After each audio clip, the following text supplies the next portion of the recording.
Do you know who like Lauren Southern is? Yeah. Okay, there's always something I run into when I meet certain conservative women is it feels like sometimes, and I would include you in this bubble, do you ever worry that you come off as like, what would you be in your world, like very masculine? Because I feel like you've got a lot of confidence, you're very intelligent, you're very well spoken, it seems like you're willing to jump into these things, right? But aren't those like all like, wouldn't you guys say those are masculine traits? Like aren't you being masculine?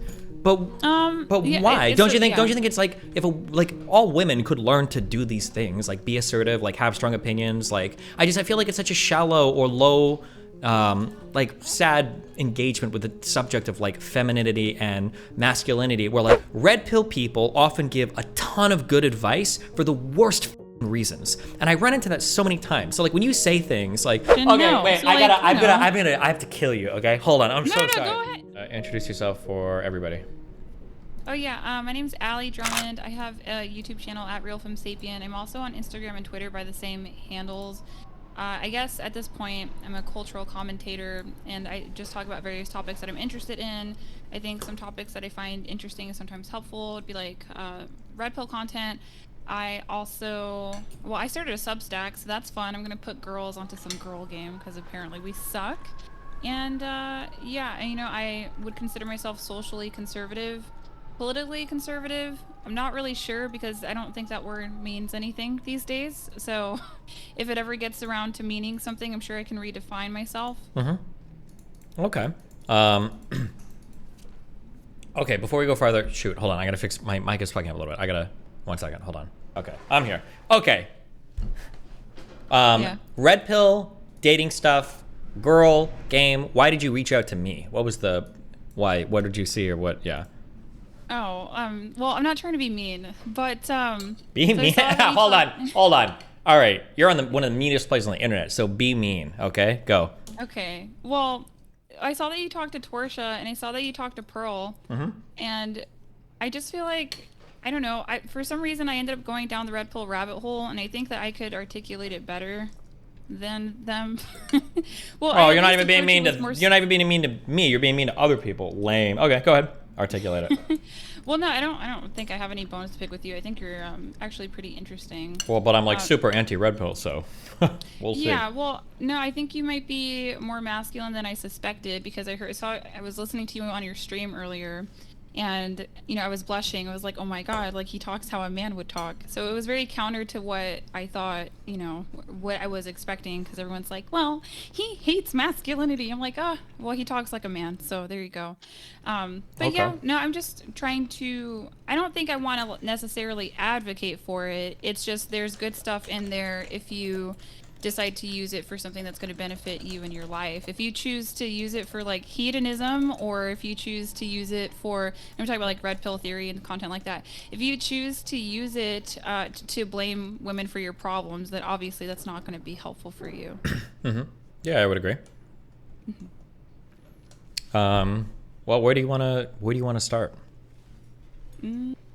Well, I guess, you know, you could say what you hate about it, or what you don't like, or what you're anti.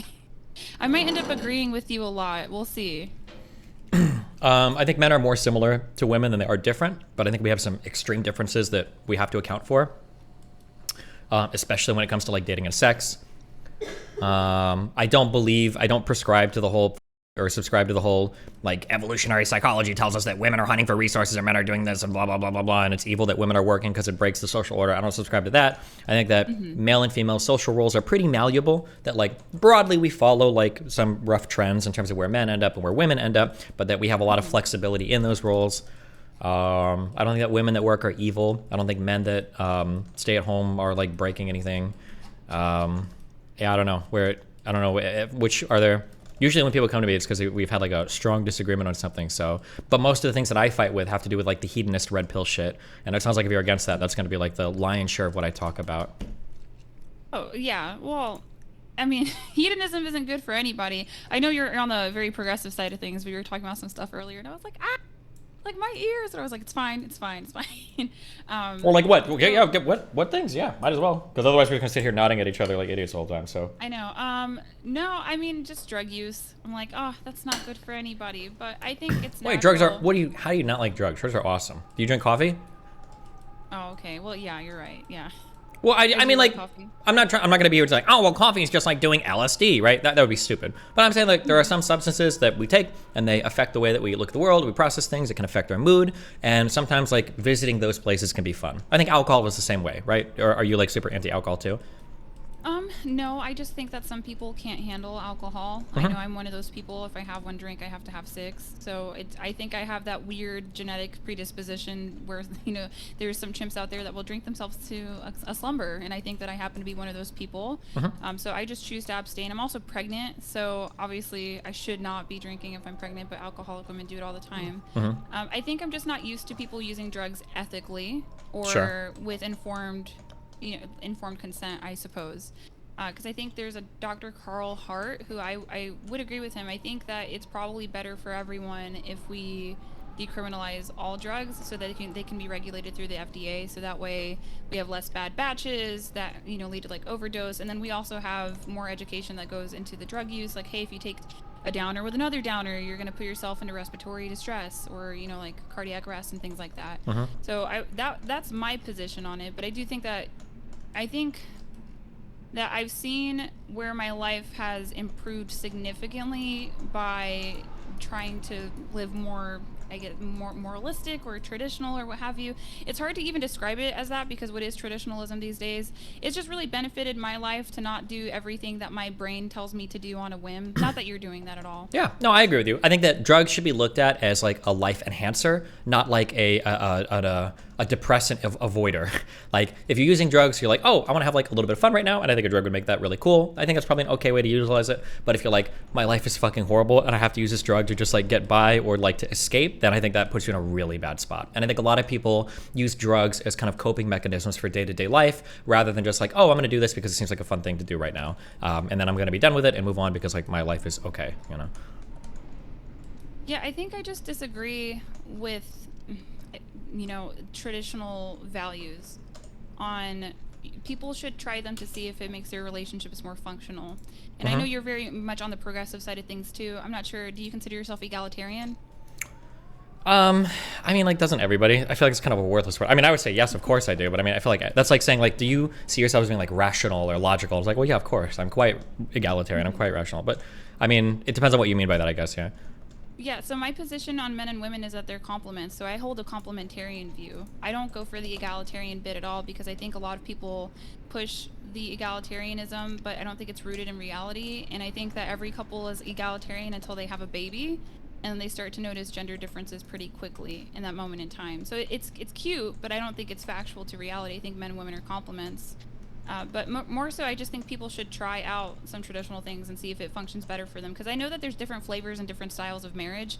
I think the real testimony to marriage is, are you both happy? Do you both want to have sex with each other? Are your children well-rounded? However you choose to get there, like that's fine. But I think people really underestimate choosing a complementarian lens for their relationship and having that outlook. Just because I see a lot of dissatisfaction on the woman's side of things when it comes to marriage, and it's because they didn't marry a man that they looked up to, which would require that they marry a masculine man, and there's a lot of issues that come with that. Okay, I broadly agree with what you're saying, but I imagine that the things you mean when you say some of these things are things I would disagree with, but we'd have to start heading off in one of those directions. Where do you want to go? We can. It's just hard for me to tell because I know I disagree with you, but I'm a disagreeable woman, but I'm not disagreeable. Good. Not very feminine, but a very good trait, I think. But go ahead. Well, I'm 10%. I think I scored 10 percentile in compassion, so that was really interesting. But I'm 92% in politeness, so that's cool. Okay. So I would just have to see, what point of views that you have that I feel strongly about. I know that I think feminism, it was all bad. That's what I mean. I know for sure. You think feminism was all bad? Mm-hmm.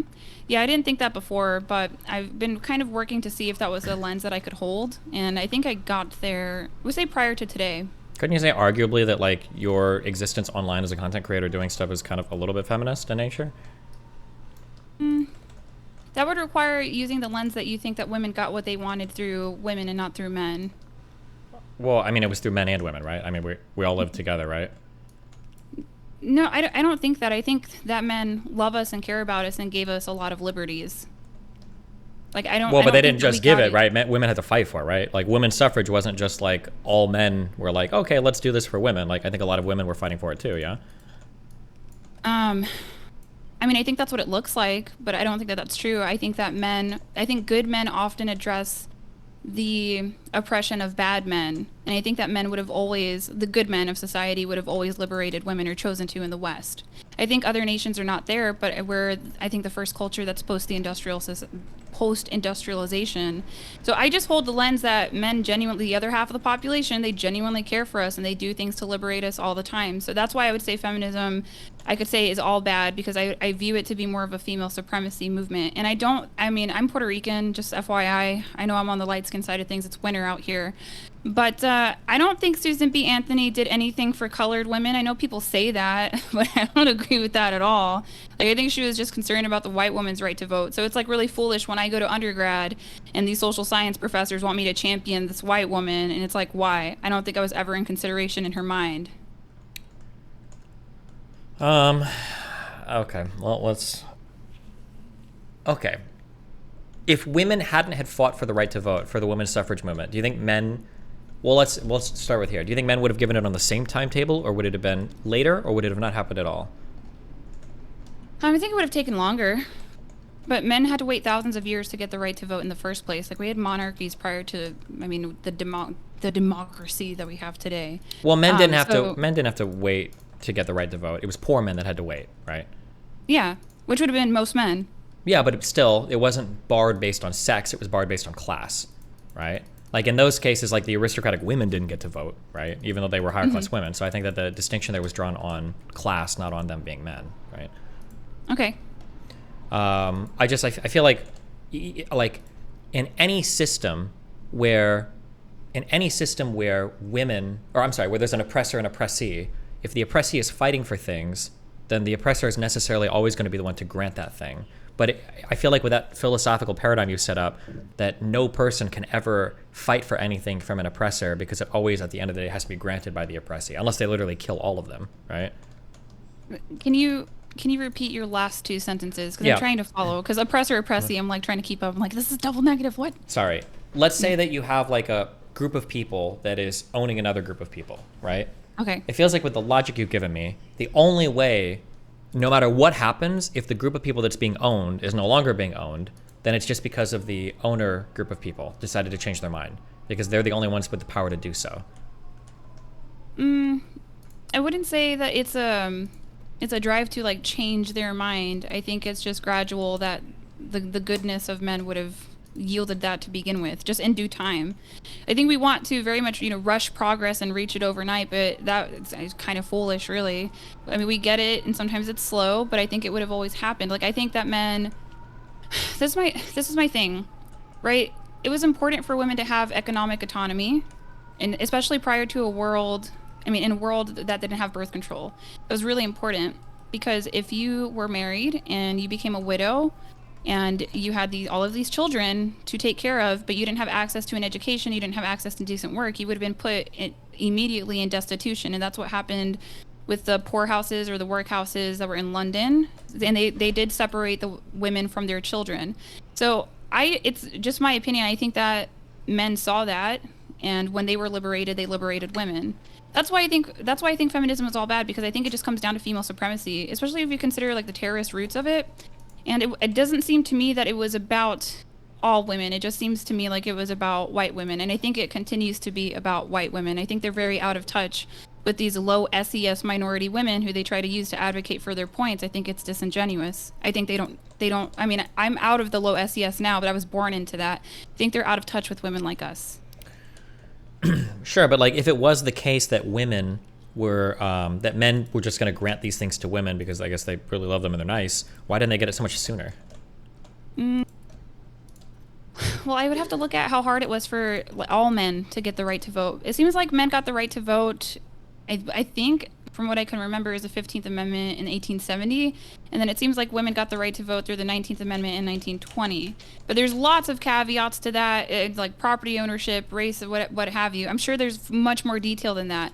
So from my perspective and my lens, once all men got the right to vote, it wasn't long thereafter that they got or attempted to get women all the right to vote, if that makes sense. I know like the suffragists and the suffragettes were, talking about it, but I mean, I think at the end of the day, men had to say yes. Well, of course, but then that goes back to what I said before, that like, I feel like with that line of logic, anytime you've got a group of people that is over another group of people, necessarily any progress that underclass makes is always going to be reliant on the upper class saying yes, right? It just has to be by definition, right? Unless they literally kill them all. No, I think I agree with you, actually, because I'm trying to think about it, because I'm on the love beat lately, where I'm just like, everyone's just so sweet. But yeah, I think that if you see the error of your ways, you are called to change your mind. That would be a changing of the mind. Sure. So, which yeah, I agree with, but I mean, think, like, you kind of need yeah. somebody to show you the error of your ways, right? That's what I feel like. I'm just not convinced that there weren't other men having these conversations. I don't think that it was just women out here ranting and raving. I think it was also... It was definitely a combination of both, right? Like, men Yeah. helped, like, women suffragists wouldn't have worked without men being willing to vote and shit for it, right? But... do you think that it's possible that somebody could identify as a feminist and not be, like, a female supremacist? Or, like, identify as a feminist and not, like, hate men, I guess? Or... Well, yeah, I think most women are born feminists. I mean, I don't even think that, I remember being a lukewarm liberal, not thinking much about my convictions, being 18 and Latina, and just registering as a Democrat because that's just what my culture does. I mean, my parents are still, like, they're very Gen X Democrats, little, Obama to the day they die. And I remembered being pro-choice because I just thought it was a woman's right. But I didn't, when I thought about if I would do it personally, I had to think more about my convictions on it. And I ended up realizing that I naturally didn't want to ever terminate a pregnancy. And then I started realizing, like, around looking at other women, that I think that that's a lot of their suggestions. I mean, I think that's how they feel too. I think most women don't even want to terminate their pregnancy, but because we're kind of indoctrinated in this feminist gynocentric society, I think we have a feminist leaning. And I do think that we live in a gynocentric social order. I like 100% believe that. Don't you think it's possible that there might be legitimate reasons why a normal, healthy, of sound mind woman would want to terminate a pregnancy? Normal, healthy, and sound mind. Normal. Like, not like a brainwash, but like it might just be like, I'm super not ready at this stage of my life to have a child, and it might be better for me to terminate this pregnancy before carrying it to term and seeing what life is like on the other side, basically? No, I don't think that. I think it often comes down to some form of pathology. I think it can even come down to an IQ. Just from women that I've talked to that have terminated, it's like, I think that women terminate pregnancies not because of all the reasons that the liberal professors want to put on poor brown women. I think women terminate pregnancy because they don't want that man's baby, because I've seen women have babies that they couldn't afford, like, on purpose. I think that researchers are just out of touch, and they're trying to use the bottom, lower class to justify the whole. I don't think that makes sense. But I do think that it comes down to, like, a pathological problem for the most part, or, like, yeah, I would say it's probably some brainwashing too, and then an IQ thing. They just don't have the intelligence to comprehend the actions that they're committing, basically. Because I don't view abortion. Can I say abortion on here? Yeah. Okay, sorry. YouTube is, like, picky. Okay. I don't view abortion as any different than shooting somebody in the face. But that's me. And I didn't even start off like that. Like, I was pro-choice, and then I had more and more time to think about it and sit down logically, and I was like, oh my gosh, I think this is killing another person. I guess, don't we think, I don't understand how we can say that it seems like a low IQ thing, where, like, if a person is going to be in a markedly worse spot in life, if they have a child, that getting an abortion is like, you have to be an idiot to do that. It feels like for some people that might be like the logical choice. Well, it seems like, I mean, that's presupposing that children are a hindrance. Well, financially, well, they are in some ways, of course.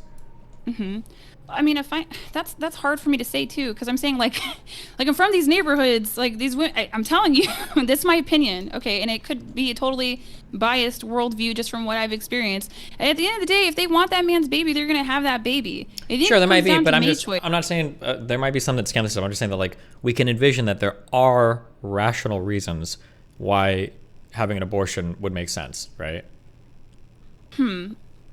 Well, okay. I think if a woman was sincere and honest and said, hey, I chose to terminate my pregnancy. I do believe I ended a human life, and I did it so that I could have professional success. I think if they said it out loud, just like that, then I could get on board with it. But it seems like a lot of the times they kind of, I did it because it was my choice, you know? Okay, that's weird. I mean, I don't know anybody that's had an abortion that sounds like that. That sounds like a that sounds like a caricature of a person, right? I feel like most people that have abortions, like abortion is really hard. Even if you're super pro-choice, like an abortion is a hard thing to do. It leaves the emotional feeling is not good. There's a lot of support that you usually need afterwards. Like you had a dude inside of you, and now the dude is not inside of you.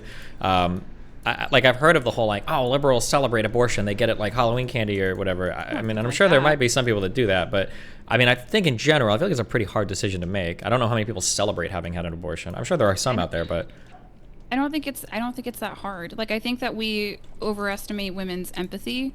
I think you don't think it's hard to have an women, abortion? No, I don't think it is for some women. I think that we think that because we want to see the best in women. But we were talking about how the sexes are pretty similar, right? And they are very similar in empathy. I know people want to make out like women are the more empathetic sex. That's not true. And in fact, if men are compensated, they can perform more empathetic judgments per some studies. So I think that we just like to think that, oh, it must be really hard for these women, when in reality, like some of them don't care. I don't think I would ever assume that. That sounds like a wild assumption. You're on like some evil level of stuff there. If you think of so now we're calling it evil. Like, you know, it's like I think that some of them really do think that it's a choice, right? And I don't think that they necessarily feel bad. I used to think if women understood what abortion was, that they wouldn't do it, and they're just misinformed. But then I came across this one Instagram, and it's called Not a Victim Abolition, and it's like these women know that they're ending another human life, and sometimes they paint narratives that are really sad. But I mean, honestly, I'm just really biased from my own personal family experience when it comes to abortion. I mean, maybe I'm biased and maybe I'm seeing something that other people don't, but there's women that are high in narcissism and they just don't care. Like, it's just their choice. And when they find a man that they like who got them pregnant, they will have that baby. And that, to me, you know, that's messing with the sanctity of life. And we can see that leak out in other areas like MAID, medical assistance in dying. And then we can see it where now we have some weird Norwegian philosopher trying to see if we can have brain dead women donate their wombs. Like, we're getting further and further from the sanctity of life. And I think that starts with, you know, a conversation about, do we have a fundamental right to be born? And I mean, I think that we do. I mean, I don't know. So that's just my position. But I've talked to some women, and it's not as serious as you guys make it out to be. It's just a choice. Like, it's an option. It's an opportunity for them. What's nuts to me is that we have birth control and we still have this stuff on the table. Like, that doesn't, like, why? Then what was the point? Well, you have, okay. You said you're pregnant now? Yeah. This is your first one? Second pregnancy, first child. Okay. Am I allowed to ask how pregnant you are? Yeah, I'm 6 months. Okay. The way that it's been explained to me, because I don't know, because I have no babies in me, to my knowledge. Well, I mean, you got half of many, so. Sure. I think you feel, I've heard this, and I don't know if I believe women when I say this, but I believe all women, whatever. I've heard that you can feel pretty early on when you're pregnant, before you've taken a positive test, that you can like start to have feelings that like something is a little bit different. And then, especially once you've gotten a positive test, and especially once you're like a few months in, like you can start to have like a feeling develop about like a thing inside of you. I feel like it would take a special type of person to abort that with no emotional feeling whatsoever.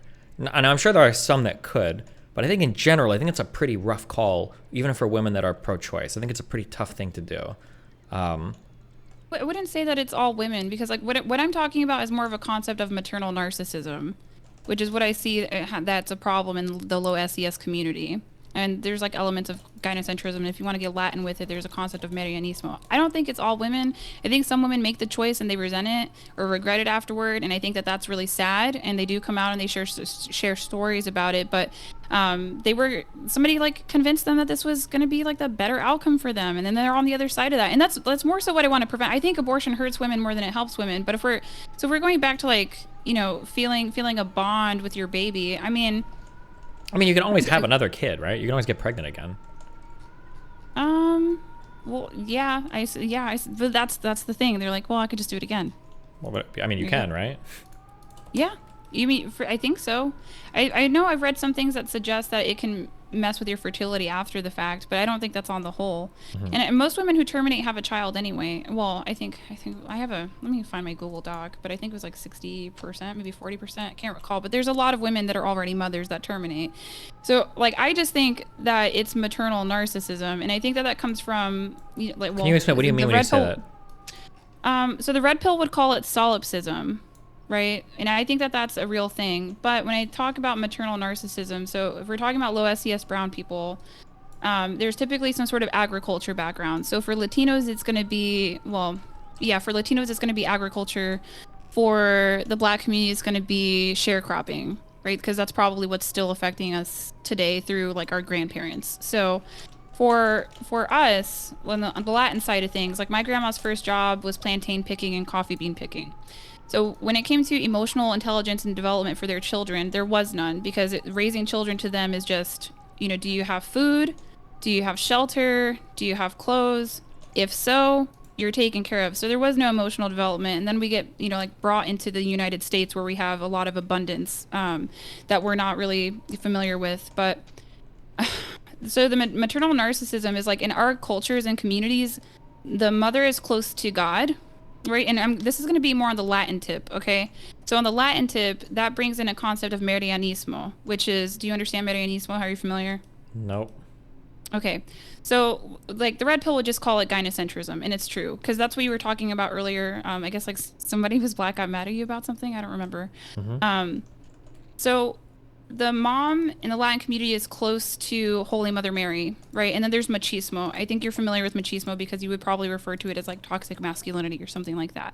Okay. So like mom is close to Mother Mary. She's holy and she's above reproach. So they get away with a lot more. Right, and that feeds into a narcissism because they didn't have the emotional development from their agriculture parents. So they just don't have it. They have a hard time connecting with their children.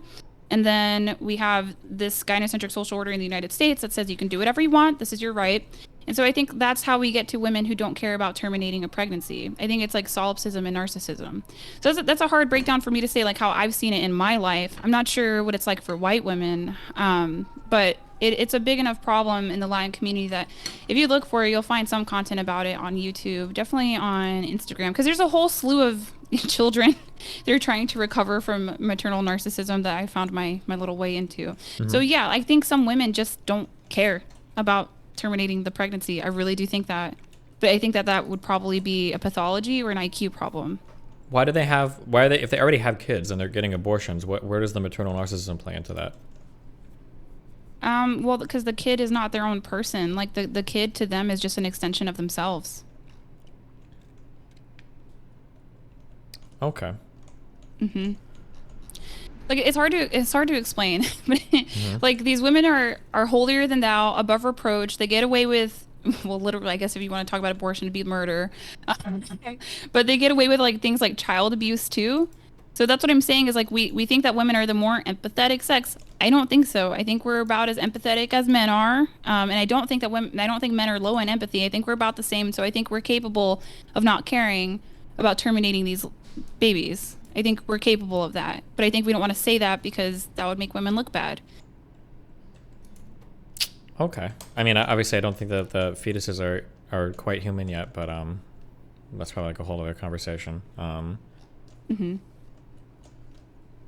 I hope I'm making sense. Like, I know I feel like Camille Paglia when I talk. Who's that? She's one of the OG anti-feminists. I guess technically she's trans, but I don't think she identifies as trans. But then she's got some weird relation to the NAMBLA people, so I don't know how good it is to mention her. But the way that she talks, she's very all over the place, which is where I'm at. So I'm trying my best to be as articulate as possible, but I do have a pretty quick thinking mind. It's very hard for me. I'm sorry. Yeah, that's fine. Where do you want to go from here? I'm not sure. I don't know. Where do you want to take me? I think like the abortion debate is so like dead to me. I have an entire like point counterpoint situation for abortion, but it's just like I think it just comes down more and more to this is a human life that you're ending, a human life with potential, and some people just choose to end it for reasons, and I don't agree with it. I think that conservatives are delusional about how to handle the situation. They want an all-out ban when abortion is as old as... So whenever women figured out they could unpregnant themselves, I think it's about as old as that. And yeah, so I get some heat because I think it should be regulated on a state level. And they're like, oh, well, don't you think it should just be completely federally illegal? I'm like, that's really cute that you think that would even happen. Like, that's really... Yeah, probably not. Yeah, probably not going back to that. I feel like we have like I think we're very, very, very far apart from each other in a lot of these things. So I don't know, like I can't really, if I tackle with any of the higher level concepts you're saying, we're gonna have to like go down into like really deep stuff to figure out where our disagreements lie. I mean, we can if you want to. I know that you're more progressive than me. I'm socially conservative. I know that I'm Christian. Obviously, I'm Latina. I'm in an age gap marriage. I think that the red pill is helpful if you look for things that are going to help you with your life. Like the fact that it helped me to get married and pregnant is sad because I think women should have educated me on that and not a bunch of dudes on YouTube. But I digress. This is where we are at. So What do you mean when you say you're like in an age gap marriage? What does that mean? My husband is 23 years older than me, and then I get a lot of, opinions on that because I'm young, I'm Latin, and then obviously it's creepy, and I've been groomed, even though I approached him when I was 25. So that's always a good time. That's always fun, and I think that infantilizes women. So, like the chat is like, oh my god. So sorry, just to understand. So you were 25 and he was 48. Okay. He looked good to me though. Are you worried about like raising children? Am I worried about raising children? You mean like because I might outlive him? Well, you might walk him. Like he'll be, into his 60s, I guess, when your kids are teens. Do you have are you worried that maybe I'm gonna have to take care of like him if something goes wrong medically and my children at the same time or something, or? I've thought about a lot of these things because it bothered me at first. So when I was attracted to him, I had a lot of cognitive dissonance. I didn't know what to do, and I felt like it was just something that I should run from because I guess it's atypical these days. It is. I know the red pill's like older men and younger women. It's like the match made in heaven. Like, it's an outlier. Okay, like, stop it, right? But I think I would have really missed an opportunity at love, at a good quality love, if I had not taken it. But it does come with compromises. And I think women need to accept that they're going to have to make some compromises in dating. I compromised on age. It comes with some, responsibility, but you have to choose your hard. So have I thought about me having to take care of him in old age? Unless he has a genetic disease, I don't think that that's going to be a problem. He's very physically fit. Like, I didn't marry, like an average middle-aged man. I married a physically fit one, much stronger than me, more disciplined. And I think that it would be better to have a quality marriage with polarity. So somebody that I love and I'm attracted to, that I would rather have that and it be shorter than to have a longer marriage with somebody that's kind of like mediocre and I'm not really that into. Like, he's just that guy to me. So I mean, I don't disagree. If you told me you were 16 when you met, I'd have way different feelings on it. But if you're 25, if you're 25, the age gap is like a red flag, obviously, but like a red flag doesn't necessarily mean it's wrong. But if you chose because you were looking for an age gap that big, I would say there's probably something bad going on there. But if it just happened to be the guy that you met and you love him and there just happens to be a big age gap, I mean, it's a big one, but it's not the worst thing in the world, I don't think. No, I've thought about it because he used to keep me up at night. I was like, this doesn't seem, logistically, it doesn't seem like a smart decision, but I think romantically it is the right decision for me. Sure. How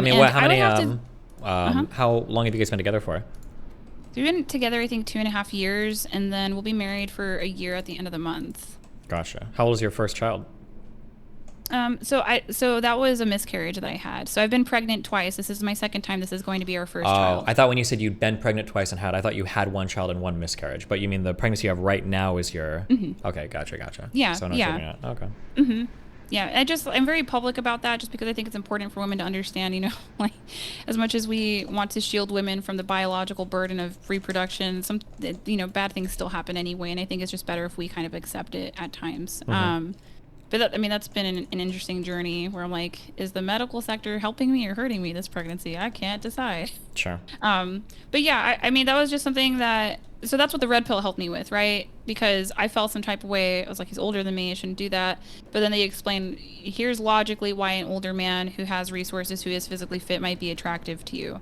So that was one thing. The other thing was, I'm a big believer in pheromones and histocompatibility.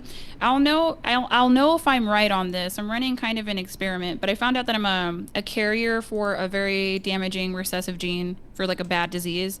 I'm not going to say what it is, but I think I'm married today too because I like how he smells. So he's getting tested for this same disease, and if if he's not a carrier, I'm gonna be like, yes, like I won the histocompatibility lottery. Like, so I'm excited about that to see how that goes.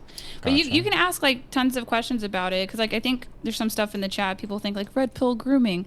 No, like he certainly didn't groom me. And my husband did show me the red pill, but it's because I was complaining about women to him, and I didn't know what to call it. I was just was frustrated. I thought that there was something wrong with me. I'm like, why can't I hold female friendships? And then I ended up realizing like, oh, well, maybe there is something culturally wrong with women. And then, aside from that, there's a lot I could get into. I think that women are lied to on so many things about this fake sisterhood. It's like, it's not a real thing. Like, these girls are not your friends, in my opinion. I could be wrong. Are girls not friends with other girls, or? I think girls are seasonal friends with other women for the most part. But I think I'm also at a disadvantage. I'm not trying to be mean. I think I'm smarter than a lot of women, and so I think it just makes it hard to socialize with them. I genuinely feel depressed when I talk to women who are not as smart as me, and I don't think that I would be smarter than you. I think that I don't know. My husband thinks I'm 115. I don't know. So, but it's very depressing to socialize with other women, and so I thought for a long time, oh well, like obviously it's me. So he ends up showing me some red pill stuff. I knew what to call it, and it's just I have a lot of problem with unethical female behavior that occurs that there's excuses for. I think it's really damaging.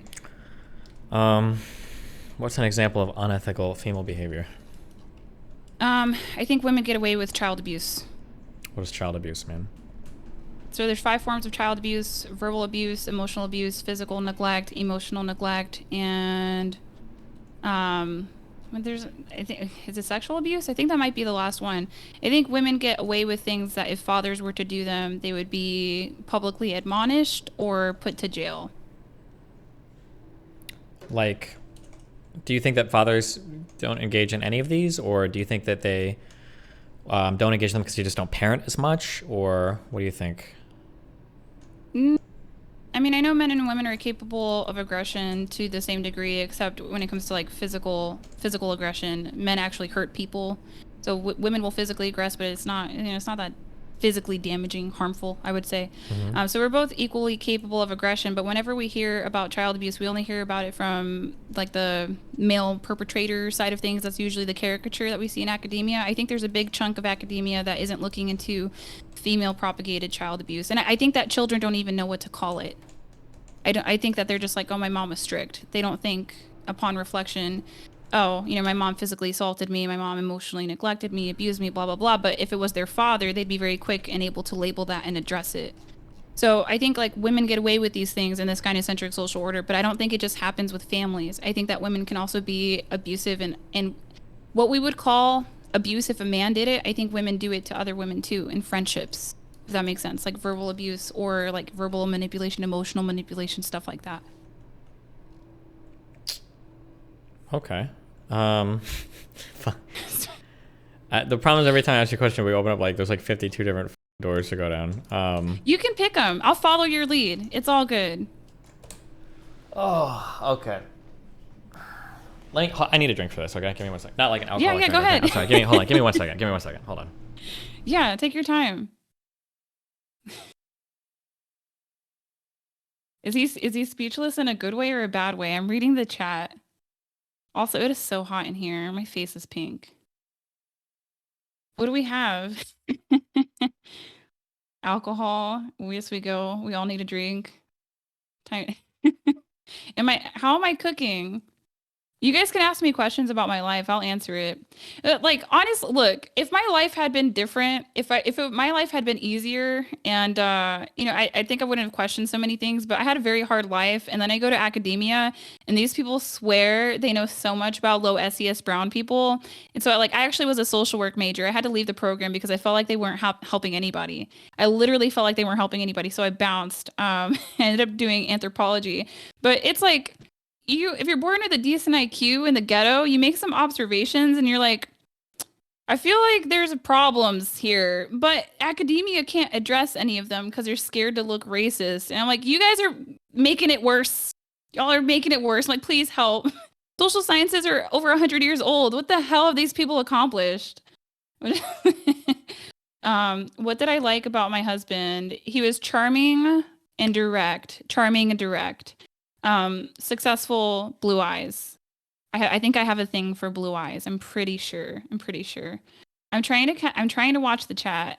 Oh gosh, do you not think that your mindset be skewed from the machismo underlying the Puerto Rican community? So, like I could see where you would think that, like the machismo part, but I grew up in a single mother home. So, like when I think about there wasn't that much of a dominant male presence for me to have experience with machismo to the degree that you're saying. So I understand machismo. Like, okay, I can tell you about machismo how I see it now. So machismo how I see it now was when I was younger, the typical Latin thing is you come of age and you get slut shamed, period, right? But so I have a brother. He's very good with the girls. This kid can do whatever he wants. He can just have a new girlfriend every week. Not that he's doing that, but he can just do whatever he wants, right? So that point of machismo, because if we're going to do Marianismo, which is Mother Mary, and then we're going to do like machismo, you know, the sons kind of get treated like Jesus. They kind of get away with a lot more. So if you want to talk about machismo, that's how I've dealt with it. I think there was one instance where I did deal with negative, aggressive machismo from a man. Yeah, that was true, but that didn't last very long. So I wouldn't say that that's like skewed, that there's no way that that could skew me, because I don't think I had that much of a male influence. I think I had more of a gynocentric matriarchal influence. So, okay, what other questions do we have? What would you allow your husband a one-way open marriage? No. Why? I have respect for myself. Okay. Don't you think feminism tries to counter this machismo attitude? No. Here's the thing about feminism is like, feminism, from what I can tell, and this is my interpretation of it, feminism from my interpretation is like they think that men are inherently bad. And it's like, if y'all are trying to liberate low SES brown women, what's a way that an average education woman, I'm talking to your chat, I'm sorry, I'll be quick. Go for it. But what's a way that an average education woman could double her household income? Like effing marriage. But like these feminists don't want to do that because that would make men look good. So I'm like, y'all either trying to liberate people or you're not. Like, don't play with me. All right, what's up? Okay, can you give me 2 or 3 issues with men that aren't caused by feminism? 2 or 3 issues with men? Like, what are 2 or 3 bad things about men that aren't caused by feminism? Oh. I mean, I would blame it on biology, though. I don't know if that's allowed. It would be hard for me to think of like social stuff unless you propose some ideas. But biologically, I think men trend toward, culturally. Okay, we found one. They're proponents toward narcissism. That's really annoying. Mm-hmm. That's super annoying compared to a woman's proponents toward, being borderline. Yeah. But the narcissism in men, if they have it, like it's okay. I don't know if that counted. Hold on, because it felt like you found a way to throw women under the bus at the same time. Like men can be narcissists, but like, oof, at least they're not borderline. That's what women do on the other end of it. No, I think they're equally bad. Okay. Mm-hmm. I wouldn't say one is worse than the other, because I think there are people like that are capable of killing people on both sides. Sure. Do you think when it comes to like destructive social order stuff, do you think that it's like mainly women that are involved, or do you think men and women share the blame, or do you think men and women share the blame, but it's all driven by feminism? I think men and women share the blame. Okay. Yeah, because the manosphere, the red pill, they're like men lead, women follow. Sure. I'm like, well, this doesn't seem to be going well. When you say gynocentrism, what do you mean by that? Gynocentric society. I think that women are put in a higher social status than men based on their sex, just in general, when it comes to politics and marketing, but I would tie marketing to economy. So politics and marketing. So for politics, it's vastly overrepresented with men, isn't it? When we look at presidents, when we look at people in Congress, when we look at elected officials all over the country, right? And then I think for marketing, kind of, but like, is it fair when there's an artifact for why women are marketed to more, and isn't it because men tend to be working and then women are the ones that go out and do the shopping? So in a way, like, women are marketed more, but it's not because they have more opportunities or more money or they're preferred. It's just because they tend to be the ones that control the household budgets, because the men are the ones that are able to work and earn the money, and the woman has to just go and shop. I don't disagree with you on that. Well, I mean, there's probably something to dig into that, but I want to go back to the politics. Sure. I mean, I understand that. Like, here's my thing. Like, if I had to think about an actual patriarchy that I think might exist, it would be the George Soros patriarchy, where, the highest of high value men, just the ones that are running this whole globe. I think that they use women, and sometimes, are our emotional tendencies biologically. I think they want our dollar, and I think they want our vote. So you're talking about like, yeah, men are more represented in politics. Number one, I don't even think women want to be in politics like that. I think that's personality differences at the extremes. But well, hold on, wait. I'm sorry, wait. Dudes in. I want to do a thing. Whenever I say something that you disagree with, you can stop me immediately. One of the reasons why the conversation is difficult for me is because you'll say 7 or 8 or 9 or 10 things that I all disagree with, building towards a part, and then it's hard for me to like step in and say anything. So what you just said there, that like I don't even think women want to do politics. Those are like extremes or whatever. I kind of agree with you broadly. But I would also say broadly, men don't even want to do politics. The reality is that the people doing politics are all at the edge, right? It's the edge of men and the edge of women. Okay. Right. So I agree with you that women broadly don't want to do politics, but I think that's the same as men who broadly don't want to do politics. I think there are some women that want to do politics. People like Hillary Clinton, AOC, Marjorie Greene Taylor, like that exists on both sides. Probably not as much as men. Even in my perfect liberal, progressive, egalitarian world or whatever, there'd probably still be more men in politics than women, but it'd be more equal than the representation we see now. The only reason I give this as an example, though, is because I think you said that you made it sound like women were overrepresented, had an advantage politically, and when it came to marketing. I think those are the two things you gave. So now you're telling me that women don't even want to do politics and seem to not be overrepresented politically. So I don't know what you meant when you said that. That's what I'm trying to figure out.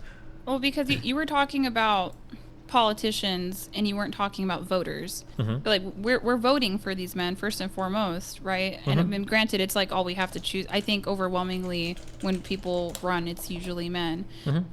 So that's what you were saying, like, oh, there's a lack of representation, and in my eyes there might not be because of the amount of female voters, right? And I just think that women don't necessarily want to. You said it too. Even at the extreme, the small 20% of people that like want to do politics. That's not a real number. I'm just going off of like Pareto principle. There's 20% of people that want to run for politics. Like there's probably less women than that.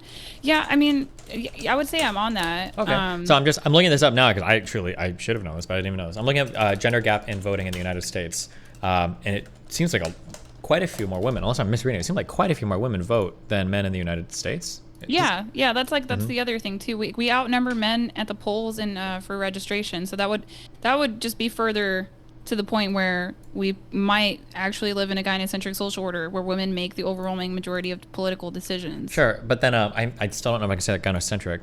But then if that is the case, that women are voting more often, this is oftentimes a talking point I'll give in response to like BLM advocates. Well, it's like, well, why isn't the criminal justice system changing? It's like, well, it changes at the local level, and at the local level, it tends to be older, affluent, white people that are voting. So the criminal justice system, these people don't care about the criminal justice because these people aren't getting arrested. They don't care. But if it is the case that women are massively and disproportionately showing up to the polls compared to men, then you'd expect people to appeal to them. Isn't that the system kind of working as intended? You mean that if women are voting more than men, wouldn't we expect more female politicians? No, not female politicians, but for politicians to appeal to them, right? Like if I'm in a city, women? Yeah, I'm going to appeal to. I think they do. Yeah, but I think they should. That's the system working as intended, right? Yeah, I could see what you're saying. Okay, so yeah, I guess in my perfect world, I would say that you'd have to be a net paying taxpayer to have the right to vote. That's where I'm at. I think that would get rid of. I'd get rid of like half the population, though. No. I mean, you're gonna vote selfishly if you vote for a system that pays you. And I think that's like an actual problem. But maybe it might be an actual problem that there are such disparities in societies between what people are able to offer society that we kind of need a system to like equalize it out. No.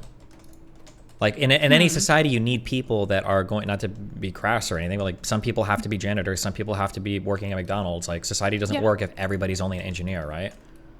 Yeah. But if these people are necessary to the fundamental upkeep and function of society, right? I might be the biggest hotshot in the world, but at the end of the day, I want like a server to bring me food. I want somebody to keep my apartment building clean. Like I need these people.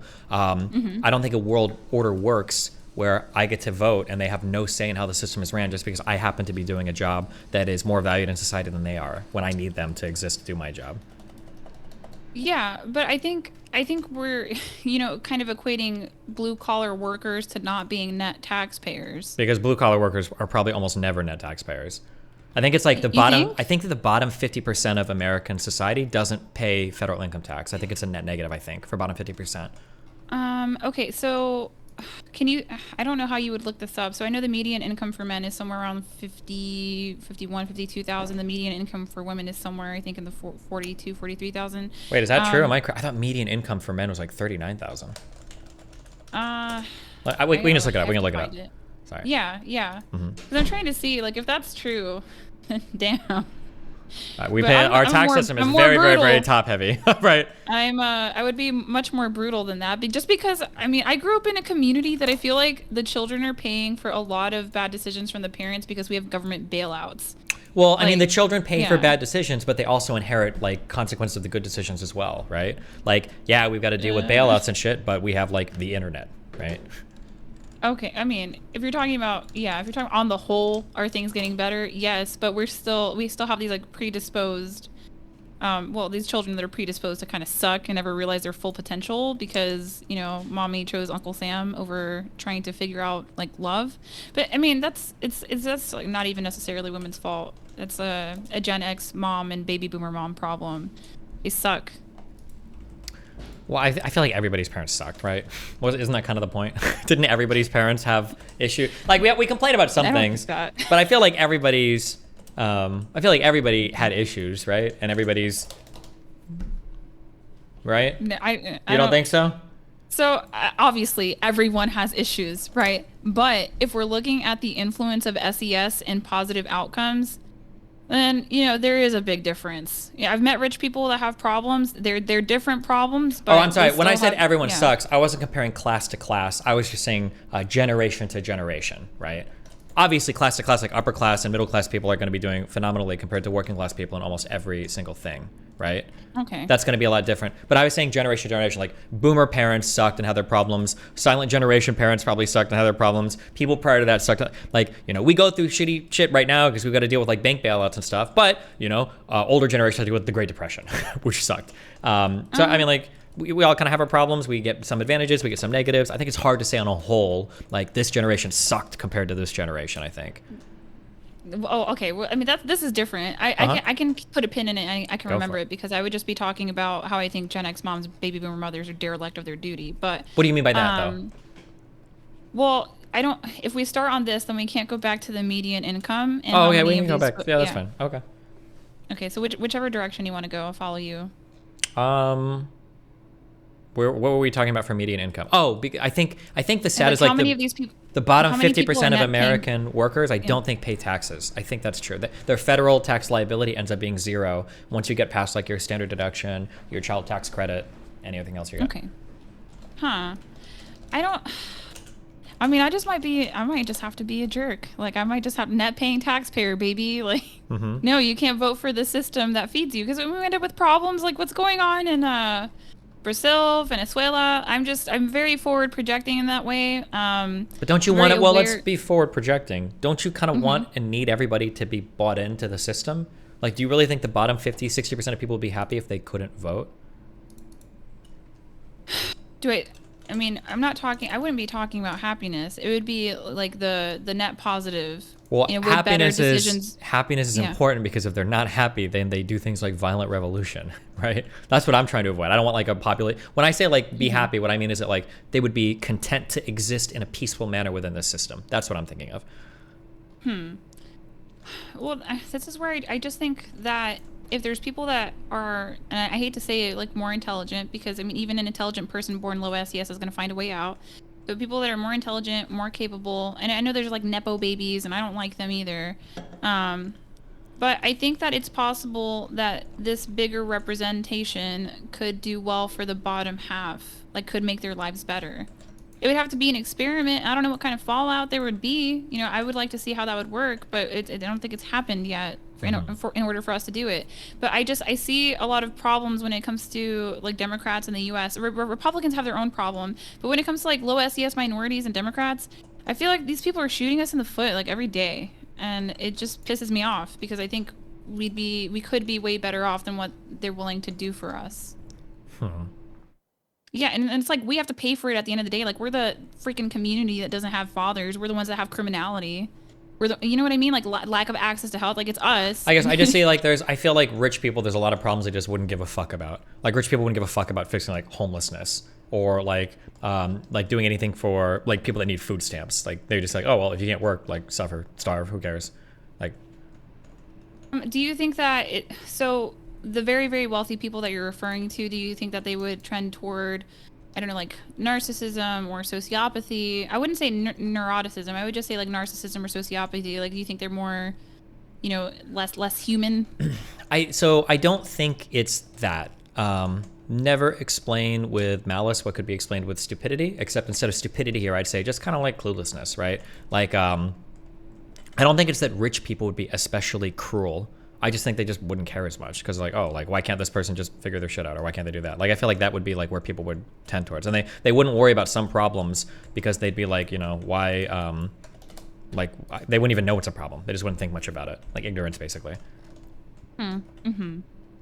I mean, I think that's, I don't know. I haven't really. Have you ever lived in like cities, like city, like downtown, like big cities? Yeah. Have you ever grew heard up in Kissimmee. Yeah. Have you ever heard really wealthy, liberal, progressive people talk about homeless people?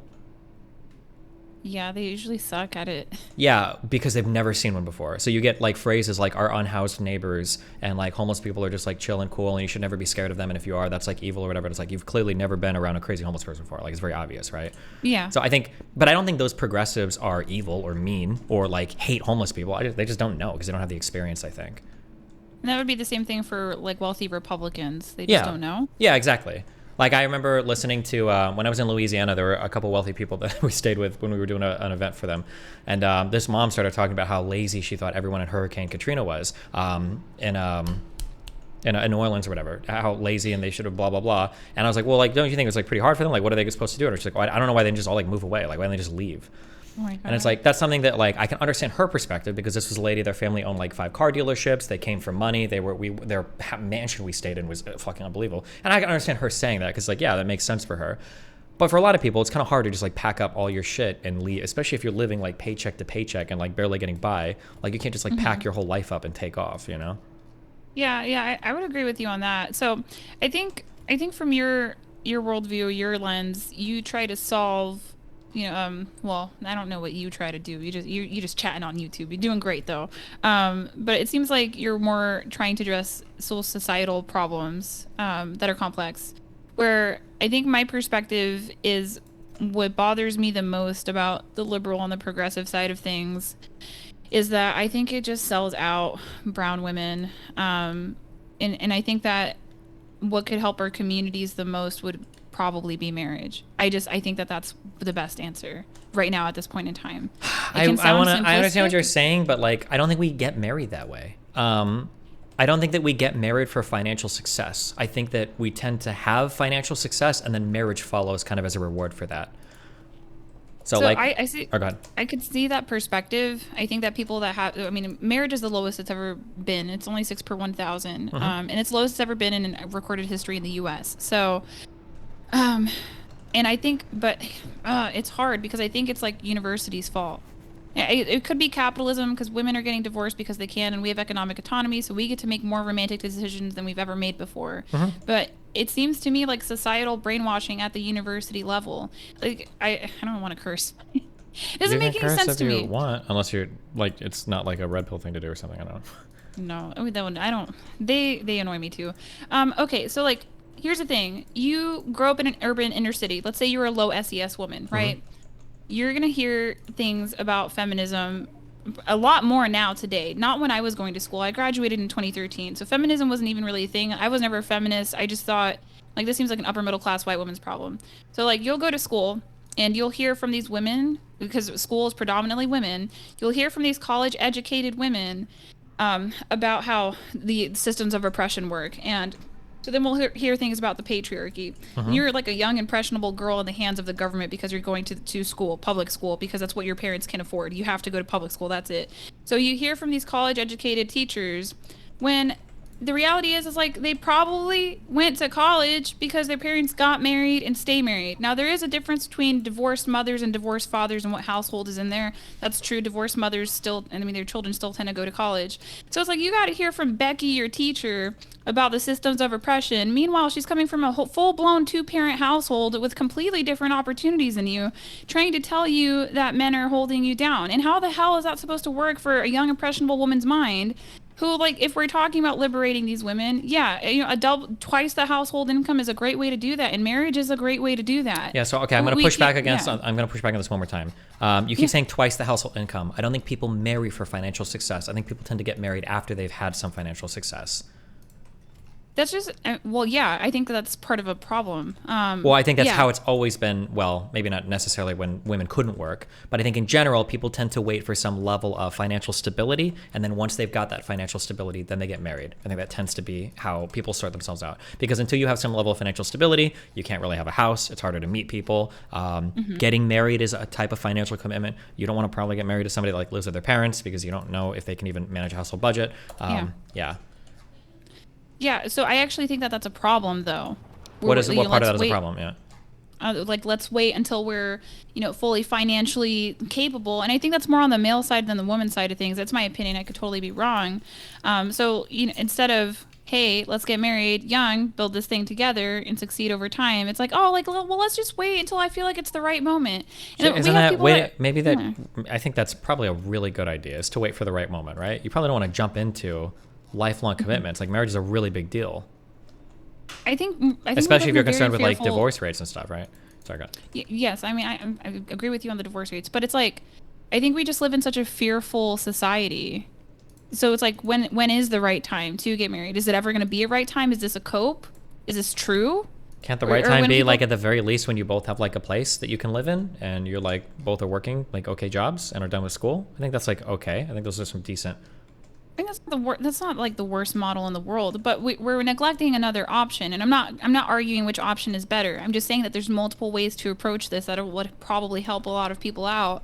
Another model is you like live with your parents, and then y'all end up dating, and then you get money together, and then what people used to do would live with one parent, one family's parent, so like the in-laws or your actual family of origin, and then you would save money and then you get a house. That's what people did, and now they just kind of are, well, yeah, screw it, like divorce is the way it is, and why would I even bother trying? I think a lot of this stuff is a cope, and people could have really the joy and fulfillment in marriage if they weren't so afraid to approach it.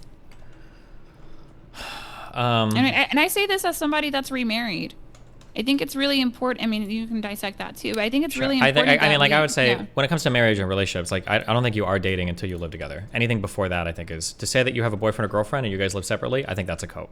I think until then you're friends and you fuck and maybe you say you love each other, but until you live with somebody, you have no idea what it's like to actually be with that person. I think so. I think that the idea of like getting married before even like living together, that sounds wild to me. Like I would never suggest somebody do that ever. Unless you're literally like in financial destitution and like the richest person in the world comes along and wants to like fucking save you, But aside from, Captain Save-A-Ho, like you're like, the idea of like, oh, we live with our parents and we go on dates sometimes and it's really cool and we're going to go ahead and get married and then build a future together. Like you don't even know if you like each other now. How are you going to know if you like each other and whatever the future is? That sounds crazy to me, I think. Mm-hmm. Well, I don't think I mean, I cohabitated. I had my own apartment though. So like for a very long time, I had my own apartment. I just didn't frequent there that often.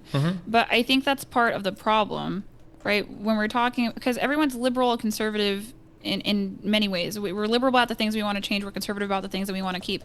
I don't think that this modern dating dynamic is functional in terms of marriage, because it's the lowest it's ever been, right? You keep saying that marriage is the lowest ever been, but I don't know if that's even necessarily a good or a bad thing, right? I think that demands a little bit of further analysis, right? Because it's possible, nay, even probable, that in the past, divorce rates were pretty low because how are you going to get divorced as a woman? I think you said it yourself that like in some of these cases, like if you get divorced, you're like, fuck, you don't really have a job, you might have a kid, you're like just, you're super, you might lose your, like everything's like super fucked. So I don't know if higher divorce rates are necessarily bad. Like I don't think in general we don't want people to get divorced. Like if I can choose a divorce rate of 0% or 50%, I would choose 50%.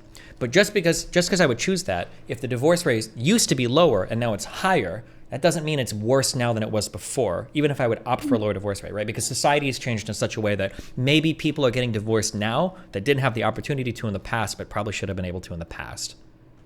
So yes, right. This is very, this is a lot. Okay. Women do get divorced now. Just because they can. Because the red pill, there was. I don't think anybody. I don't think that's true. I reject that. I don't believe it. I don't think anybody gets divorced just because they can. I don't agree with that. Yeah, well, if we didn't have industrial agriculture, we would actually be dependent on men and we wouldn't be able to divorce them. Like, that part is true. But Divorce when only you say exists in divorce societies just because we can, there's probably a Yeah. reason why you get divorced. I don't think anybody wants their marriage to end. That sucks. Yeah, but there's also women who get divorced and then they come to regret it and they didn't feel like they made the right decision. There's people But, that I end mean- relationships that feel like it. But there's also people that stayed married forever and like, fuck, this was a mistake. I shouldn't have done this. But like, I guess I had kids, so Yeah. whatever, right? I just think in general, because there's I don't know if you're doing this intentionally or not, or if you're aware of this, or we just haven't verbalized it completely, but there's a stereotype that like 80% of women initiate divorces, and the only reason women get divorced is because they're bored and they want to terrorize their husband, and these poor, sad men are just the victims of these evil, malicious women that are just out here divorcing them for no reason over and over and over again. It's like, I don't think it quite works. I don't think that women enjoy getting divorced. I don't think anybody gets divorced just because they can. They probably get divorced because they feel like the relationship isn't working out for them. Okay, so I probably agree. Okay, I want to go back to the whole cohabitation thing. Okay. What you're saying is, like, you're describing what people do for modern dating, and that is true. We cohabitate longer, and then if you wait long to get married, you're more likely to stay married, right? But we're doing this I don't know, long, slow burning love, and then I think it ends up being an issue when it comes to like reproduction later. But I'm not sure that that's a good or effective model. Now, I might have to shut up in 30 years when the data comes out that like marriage doesn't necessarily matter because of the co-parenting that goes on, and it's just parental investment and it's still producing good children. But I don't know that yet. But what I do know Don't we is that already kind of know that? Like, and only in the Black community do we know that. well, no, like, so for instance, I know this because I'm gonna split my son and my son's mom, my ex-girlfriend. We're not together anymore, right? So I'm very interested. So I would like dig into a lot of this in the past, right? When it comes to the success of children, and when it comes to how children do in like broken households or whatever, it seems like a lot of this has to do with SES related stuff, right? Because like a single parent household, we're not generally thinking of like mom comes home, she takes a break, the children are hanging out having fun, and they're 3-bedroom house. Usually it's like mom is fucked. Half of parents don't even get child support, so the dad's not even paying anything. Mom's working 2 or 3 jobs. They're in a shitty everything is like fucked in their lives, right? So I feel like a lot of the stats when we talk about like broken households are the lack of marriage is like destroying kids' lives. I don't think it's the lack of marriage. I think it's growing up in like really broken homes, and I think that happens because not necessarily because people just get divorced. Like wealthy split parent households like do fine. Yeah, this is true. Like we talked I think earlier, I brought up the fact that divorced mothers, not divorced fathers, two very different things. Divorced mothers, their children will still succeed in college and will still graduate, not at quite the same rate as a 2-parent household, but they still do. They're not far behind. Sure. I don't know the data on this, but I'm pretty sure that my guess would be that the outcomes for a split parent household for middle class people might be equal to or better than the outcomes for married households for like working class or like poverty class people. That'd be my guess. So I'm waiting for more data to come out, because so far the one thing that social sciences have been able to discern is that probably the best parenting method is a 2-parent household in comparison to like just broken homes in general. So, but it could be very possible, because we're in a post-industrial society, we're in a post-marital society. It could be possible that people just raise their kids together in different ways and the kids still turn out better, but I don't know yet. So I'm not Sure. willing to budge on it until the data comes out. And I can just see like the chaos that's happened in my community and other communities, and even my own life and some of my girlfriends' lives, where it's not good for the kids when the parents split sometimes. Sure, but it's also probably not. It's also really bad for kids when parents are fighting all the time. I think that's horrible for children. Like, so because sometimes we'll get people that are these like purists in terms of like you have to stay together for the kids, and like if you're fighting in front of your children all the time, like you should just split. Like that's like the worst thing ever. I think that you could have in front of a child is 2 parents that hate each other, that are going after each other's throats with a kid in the household. Like at that point, you should just, I think, divorce. Yeah, I mean, if you like hate each other, yes, but if it's something that you can work through, you need to go to couples counseling, because it's not just about you, it's about the child or children. Sure, but I mean, like that's true even in relationships without children. If it's something you can work through, you should always try to work through it, even if you're No, even I'm if with you're you on dating. that. Sure, okay. But I think like what I think is a problem with modern dating, women are the betters, so we're picking. I think that our moms didn't teach us how to get men or keep men, or like men that we're compatible with. And I think that's something that women are Gen X mothers and baby boomer mothers, I think that they're derelict of duty of that, because it was supposed to be something that you're culturally taught. Okay, this is how you get a man. This is what they like. This is what they don't like. This is how you talk to them. This is how they're kind of different. And you learn this and you go out there and you're able to get a decent mate. But I don't think that that's what's happening. I think you get born now as a woman, and your mom, especially if you grow up in a single mother home, because your mom might not even have the education either. I call it romantic education. But you're just born and they're like expecting grandkids. It's like, that's great, but how am I supposed to get there? You haven't taught me anything about men. I don't know how I'm supposed to socialize with this opposite sex. I think that's a problem. And I think what do you think is like in terms of skills that like women don't learn that they need to learn? Like, what's an example of that? Oh my God. Well, I hate to say it, because some of it I don't know if academia would support it, but we do have to kind of appreciate that academia right now is pretty leftist. So if there was anything that would, benefit men, do I think it's going to get studied? Like, honestly, probably not. That's just where I'm at. Or anything that paints I like a lot of like light. relationships and dating and stuff like this is like an area that I have like a really high interest in. So we can speak a little bit more anecdotally if you want. We don't have to be like super academic, but I'll just say opening this because I'm curious, because from my feeling is I tend to feel like men have more trouble socializing or dealing with women than women have with men. That's like the feeling that I have. But no, I feel like I feel you feel differently. So I'm just curious. I don't need like a study and a data point or whatever. Just I'm curious in general, like what are some skills that you think that women need that they don't have when it comes to dealing with men? Oh my God, it's so bad. That's why I can't stand the manosphere sometimes, because there are a bunch of socially awkward women out here. Like, how are you going to say that women are the more socially savvy sex? We can't even get commitment from boyfriends we like. So like, okay, so at a base level, a teen boy can come to the conclusion and say, all right, I want girls. How do I get girls? Well, girls like gifts. I need to get a job for my parents or something so I can get money so I can get girls gifts. So that's like the provisioning part. The protection part, and I'm talking about like very, very basic things that we can assume that men should do in a relationship, and I'll get to the women in a second. Sure. So like, men understand the provisioning part, I think, pretty early on, that y'all's social status is tied to your income in some way, shape, or form.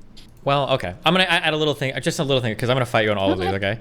I understand what you're saying there, and that might be something a boy figures out early in high school. But and I'm speaking purely anecdotally here. So if your experience is different, you can feel free to tell me. I feel like one of the biggest complaints that women often have about men, especially partners, is they stop giving them gifts. They don't give them flowers. They don't give them anything. There's those like languages of love where it's like, oh, like I wish my husband would just like even get me like a fucking candy bar, or just like something to show me that he thought about me throughout the day. A little stupid fucking $2 rose. Yeah, I feel like that's one of the biggest complaints I hear about women regarding men. Yeah, but I'm making a larger point. Like, you're not wrong on that. Okay, so at the base level, these teen boys, they understand provisioning. When it comes to protection, I don't think that that's understood, that men are supposed to do that, but I think that they will innately do that. When we have things like mass shootings, men will still jump in front of bullets for women that they don't know.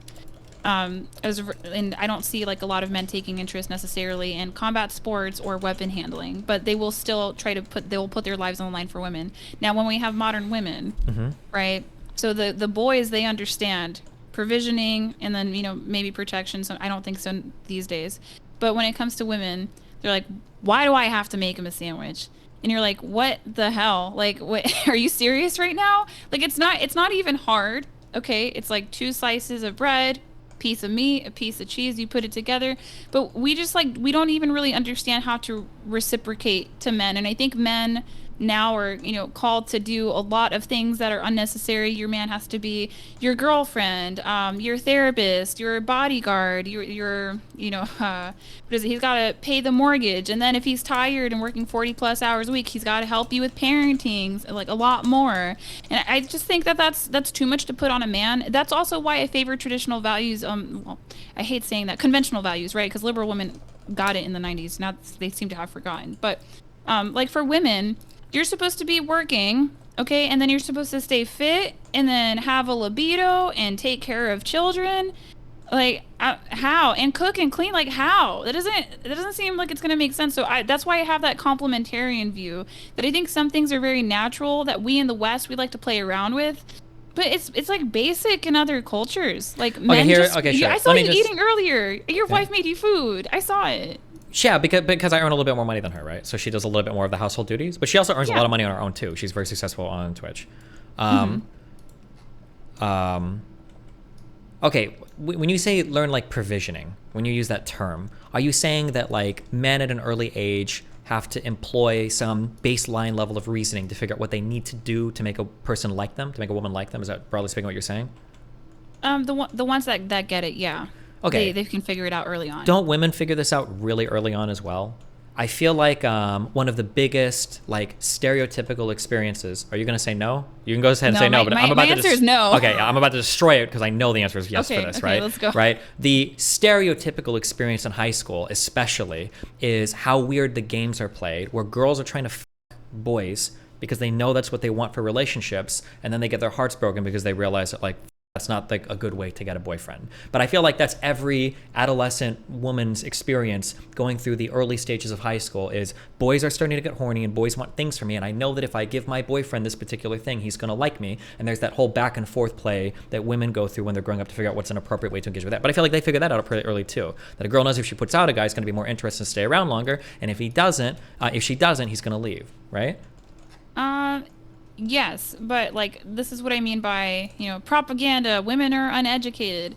This is so stupid. So it's like majority of women are probably long-term mating strategists. At least that's the position that David Buss takes, and I tend to agree with him. So like when we talk about promiscuous women, this is what I think the red pill gets wrong.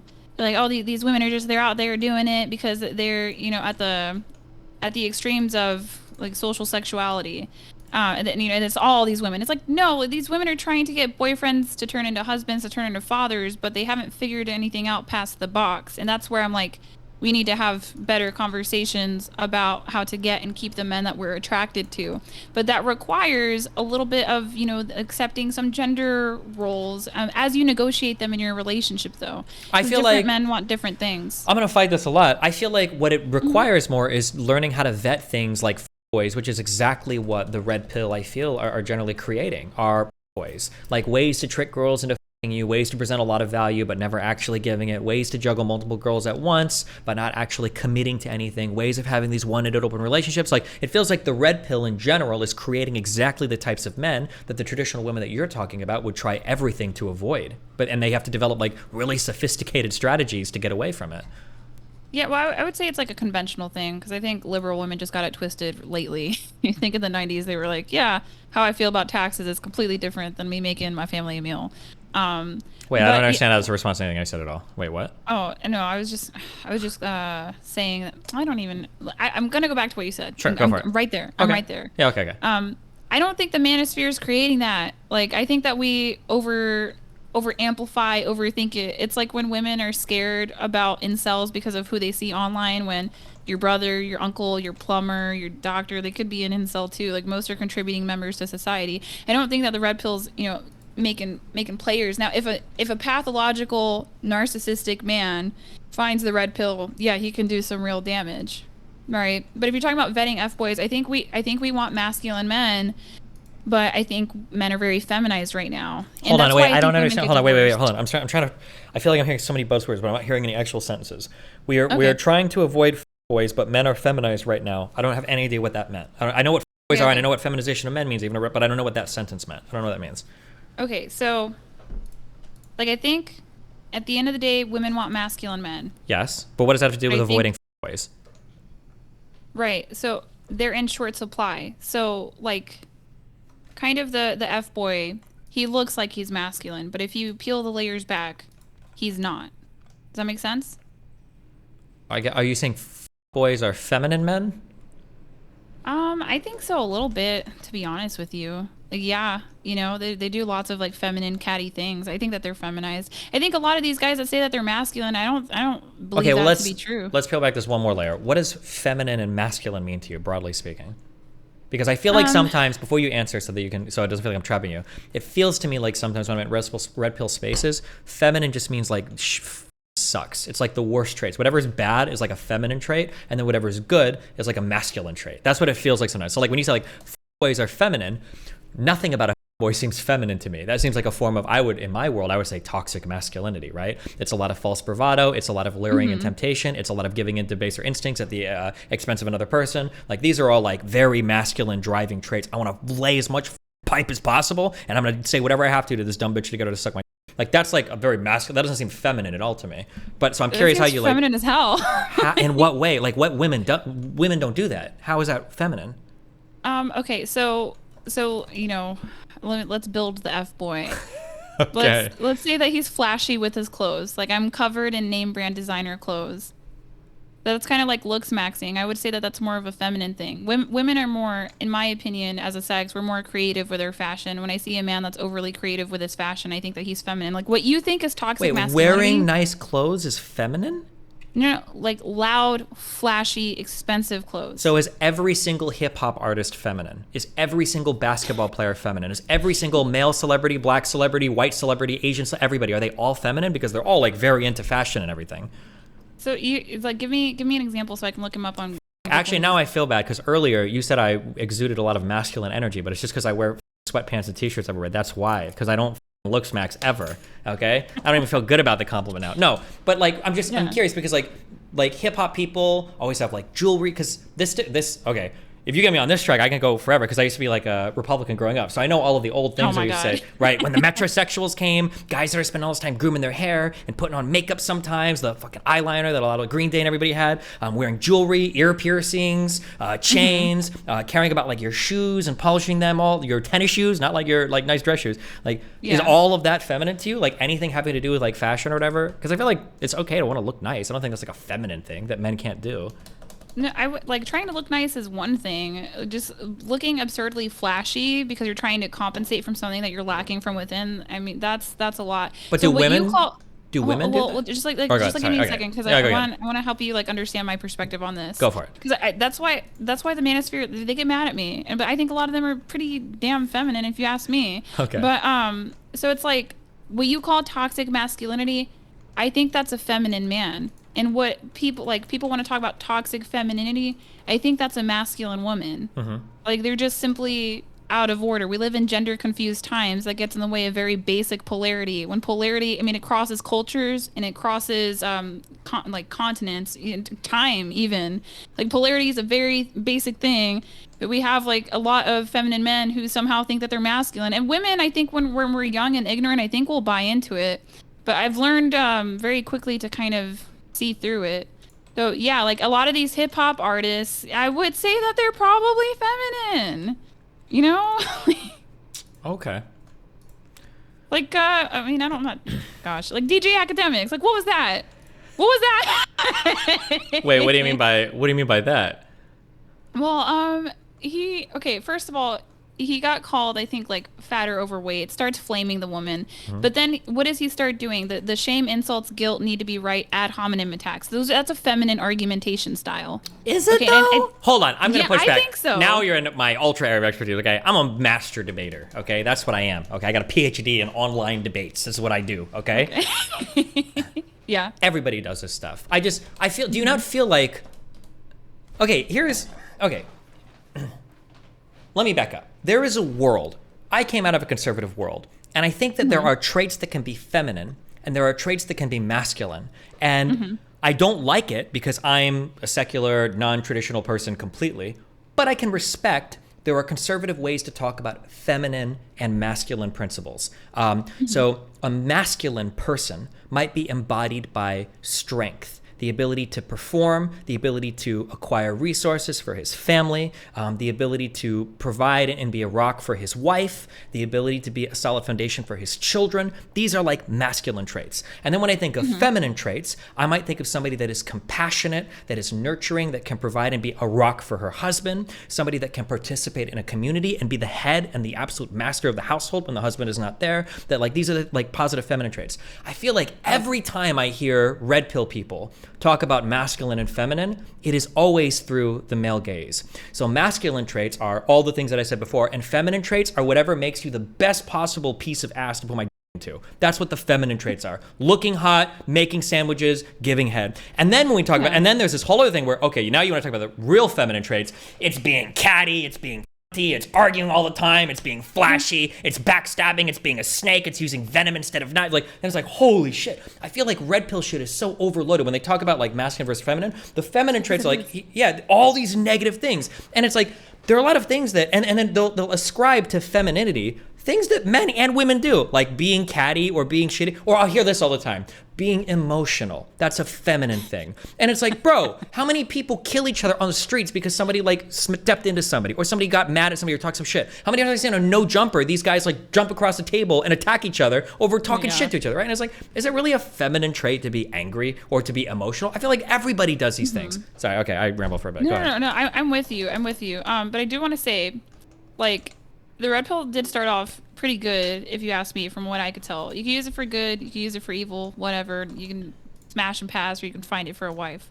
But what you're describing is like there's alpha qualities and there's beta qualities. Like, you know how people call men alpha men and beta men, or beta males, you know what I mean? I've heard these before, yeah. So there's like the alpha qualities, which are what you would probably call masculine, and it's whatever makes a woman wet. And then there's the beta qualities, which is just whatever's going to bring a woman comfort. Right. So like even the female orgasm could be considered, you know, a beta quality just because it's comforting. But that's if you go to like the OG. Okay. Sure. Well, that's what, the like, OG times. On Fresh and Fit, I think they say that like that you don't have to make a woman orgasm because it's just not part of like the role of a man or whatever, basically. Yeah, but remember when you said like they were coming out and they were gonna make a bunch of Playboys? That's why I don't think they're making a bunch of Playboys. But I think like if you look for the good stuff in the red pill, you'll find it. There's a content creator, Ryan Stone. He's actually really decent. He gives men advice about he does case field reports. So these guys just tell him what's going on. So he's one of the few guys that will help married men, and that's why I support his content a lot. But he's much more nuanced than this, because you know some of the manosphere dudes, like, they're married and they have kids, so they yeah, but a lot of them lie about some shit, or they say shit that they themselves wouldn't do. Have you followed the Donovan Sharp stuff recently? Yeah, I actually I'm a close colleague with him, so. Okay, well, you don't have to say anything about him, but goddamn, what a slimy, disgusting piece of shit. Holy this guy spends his whole show trashing single moms and older women, and lo and behold, the dude married a single mom, older woman that he's like trashing on his show every single day. Like, I don't know, that kind of shit is like really up to me. Yeah, I mean, so I've met them, so I can't really say anything, because like that if yeah, that's fine. You don't have to. Yeah. So he helped me learn how to stream. So it's one of those things where if somebody gives you the tools, you're like, you know, he's always been very helpful to me. So that I'll say. But so you were talking earlier about feminine and masculine things. I think everybody has masculine and feminine within them, and I think when it comes to polarity, if you're a man, you probably want to have more masculine qualities, and if you're a woman, you probably want to have more feminine qualities, unless you can maintain an attraction in your marriage as a masculine woman and a man that's like more on the feminine side, right? Because do you ever worry that? Yeah. So this is something that I always run into. Do you know who like Lauren Southern is? Yeah. Okay, there's always something I run into when I meet certain conservative women is it feels like sometimes, and I would include you in this bubble, do you ever worry that you come off as like, what would you be in your world, like very masculine? Because I feel like you've got a lot of confidence, you're very intelligent, you're very well spoken, it seems like you're willing to jump into these things, right? But aren't those like all like, wouldn't you guys say those are masculine traits? Like, aren't you being masculine? But why? Don't you think it's like if all women could learn to do these things, like be assertive, like have strong opinions, like I feel like it's such a shallow or low like sad engagement with the subject of like femininity and masculinity, where like all of because let's be honest, when you look at the red pill delineation between masculinity and masculinity is awesome, and femininity is like the support role in every video game ever that nobody likes to play, right?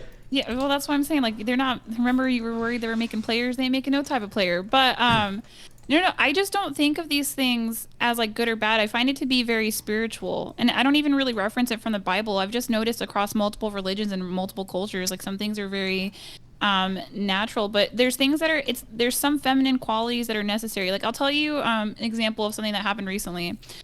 So I'm pregnant, having a daughter, and my husband, I got him a baby carrier. So I shared this with another red pill man. I'm like, I got him a military plate carrier because my husband, he's in the service. So it's just, that's his shtick. He just likes the military gear. And some guy was trying to say like, that's not very manly. And I'm like, why would you like, and I told my husband about it. He was like, that's stupid. And it's bold of you to assume. It's not very manly to have the child stroll carrier? Yeah, because I guess I should be, the only one carrying it. But here's the thing, is like a lot of these guys, They can't see themselves loving a woman and reproducing with her. There's a whole other side of masculinity in fatherhood that doesn't get talked about in the Red Pill. Ryan talks about it a little bit, but like I said, some of these guys, like, they are married and they do have children, so they understand polarity. Sure. This is an unpopular take in my community. Did you ever watch the James Bond movies? No, but I should. Fuck. I think those guys are hot. Sure. This is a very hot take of mine, and I don't even know if it's true, but it was just a feeling that I had, is sometimes it feels like being a dad is like kind of feminine and lame. And I thought it was kind of lame that in the James Bond movies, spoiler alert, I guess if you haven't seen them, but James Bond finally finds out that he's like a father. And as soon as he finds that out, they kill him.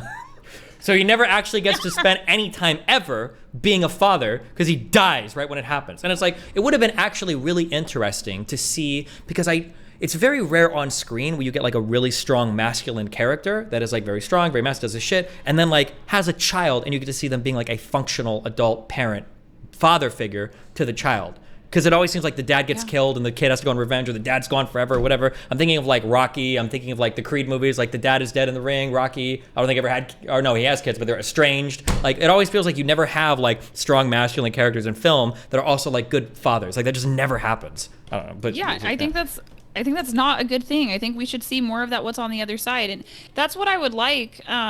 If in a perfect world where I guess the manosphere would get mad at me. If Aly was running the manosphere. No, but real talk though, you want to talk about holding frame. You can hold frame with women, that's important. But how are you going to hold frame with a kid? And there's a whole bunch of men out there, because this is like a men's, help or whatever. How do you work with children? But I think that they're mostly focused on a sexual strategy for men. And my thing about it is, a lot of men are probably going to get married out of pressure because they want to. And I think a lot of men who get married, they want to have children. And I think we're thinking about these things, but we're not arming that group of men with tools to maintain polarity in the marriage. And I don't think we're arming women either, but I mean... I hate the framing. When you say this, like, maintain polarity. Like, why do all the conversations about the traits have to be so gendered? So I talk to a lot of married women, and I talk to a lot of married men. Basically, if you want to stay married, if you want to stay together long term, 20, 30 years down the road, what you need to be doing is having regular sex and not physiologically overwhelming one another in arguments. So I agree with that. Raising respiratory rate, heart rate, blood pressure. But I don't know what any of that has to do with like maintaining polarity in a marriage. Yeah, no, I'm gonna get there. Okay, but it's like... How are you supposed to be having regular sex if you're not attracted to each other? And that's why you need the polarity. There's things that are special about you that only you do. There's things that are special about me that only I do.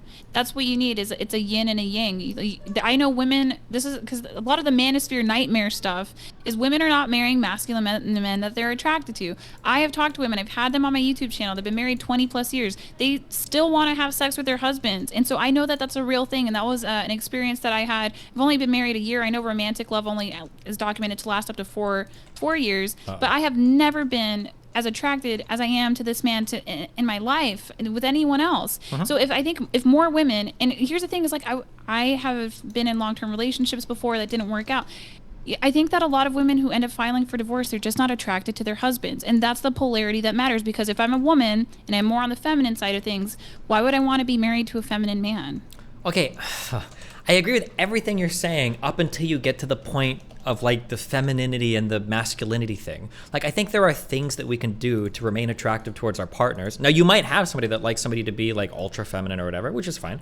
But I feel like there are certain things that you describe as feminine that not only would I don't want to be anywhere near, I don't think most men would want to be anywhere near. Like, for instance, when you said earlier, like, oh, like being like very catty and like that is like a very feminine thing. I don't think anybody wants to be there now, be near that, either men or women. Like no guy has ever come home and the woman is like, why didn't you take your shoes off right when you got in? And the guy's like, God, I love that she's in her feminine energy right now. That was just such a catty thing to say, and I love that for her, right? That's like, get off me, bitch. Yeah. Don't talk to me, okay? Joe wouldn't say this shit about me. He lets me wear my shoes anywhere in the house, So I don't know. I like, and this is one of my frustrations, and I always have to be careful when I caveat this stuff on my stream, because generally what I'll end up saying is I usually say, red pill people often give a ton of good advice for the worst reasons, and I run into that so many times. So like when you say things like I personally believe that sex it might be the most important like indicator of a good relationship. That and this is, I could be wrong, maybe the data doesn't agree, but in my personal experience of talking to people and seeing people,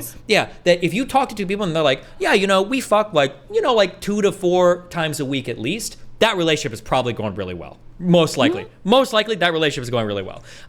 So like when I hear things like, oh yeah, like making sure that you're like having sex frequently, which in order to do that, there's a lot of other stuff that has to happen too, because chances are you're not gonna wanna fuck your husband if he goes to the kitchen and he leaves it a fucking disaster and he f***s the house all up all the time. He's like, oh, let's fuck, right? There's a lot of things you have to do to make that work, right? So I agree with that.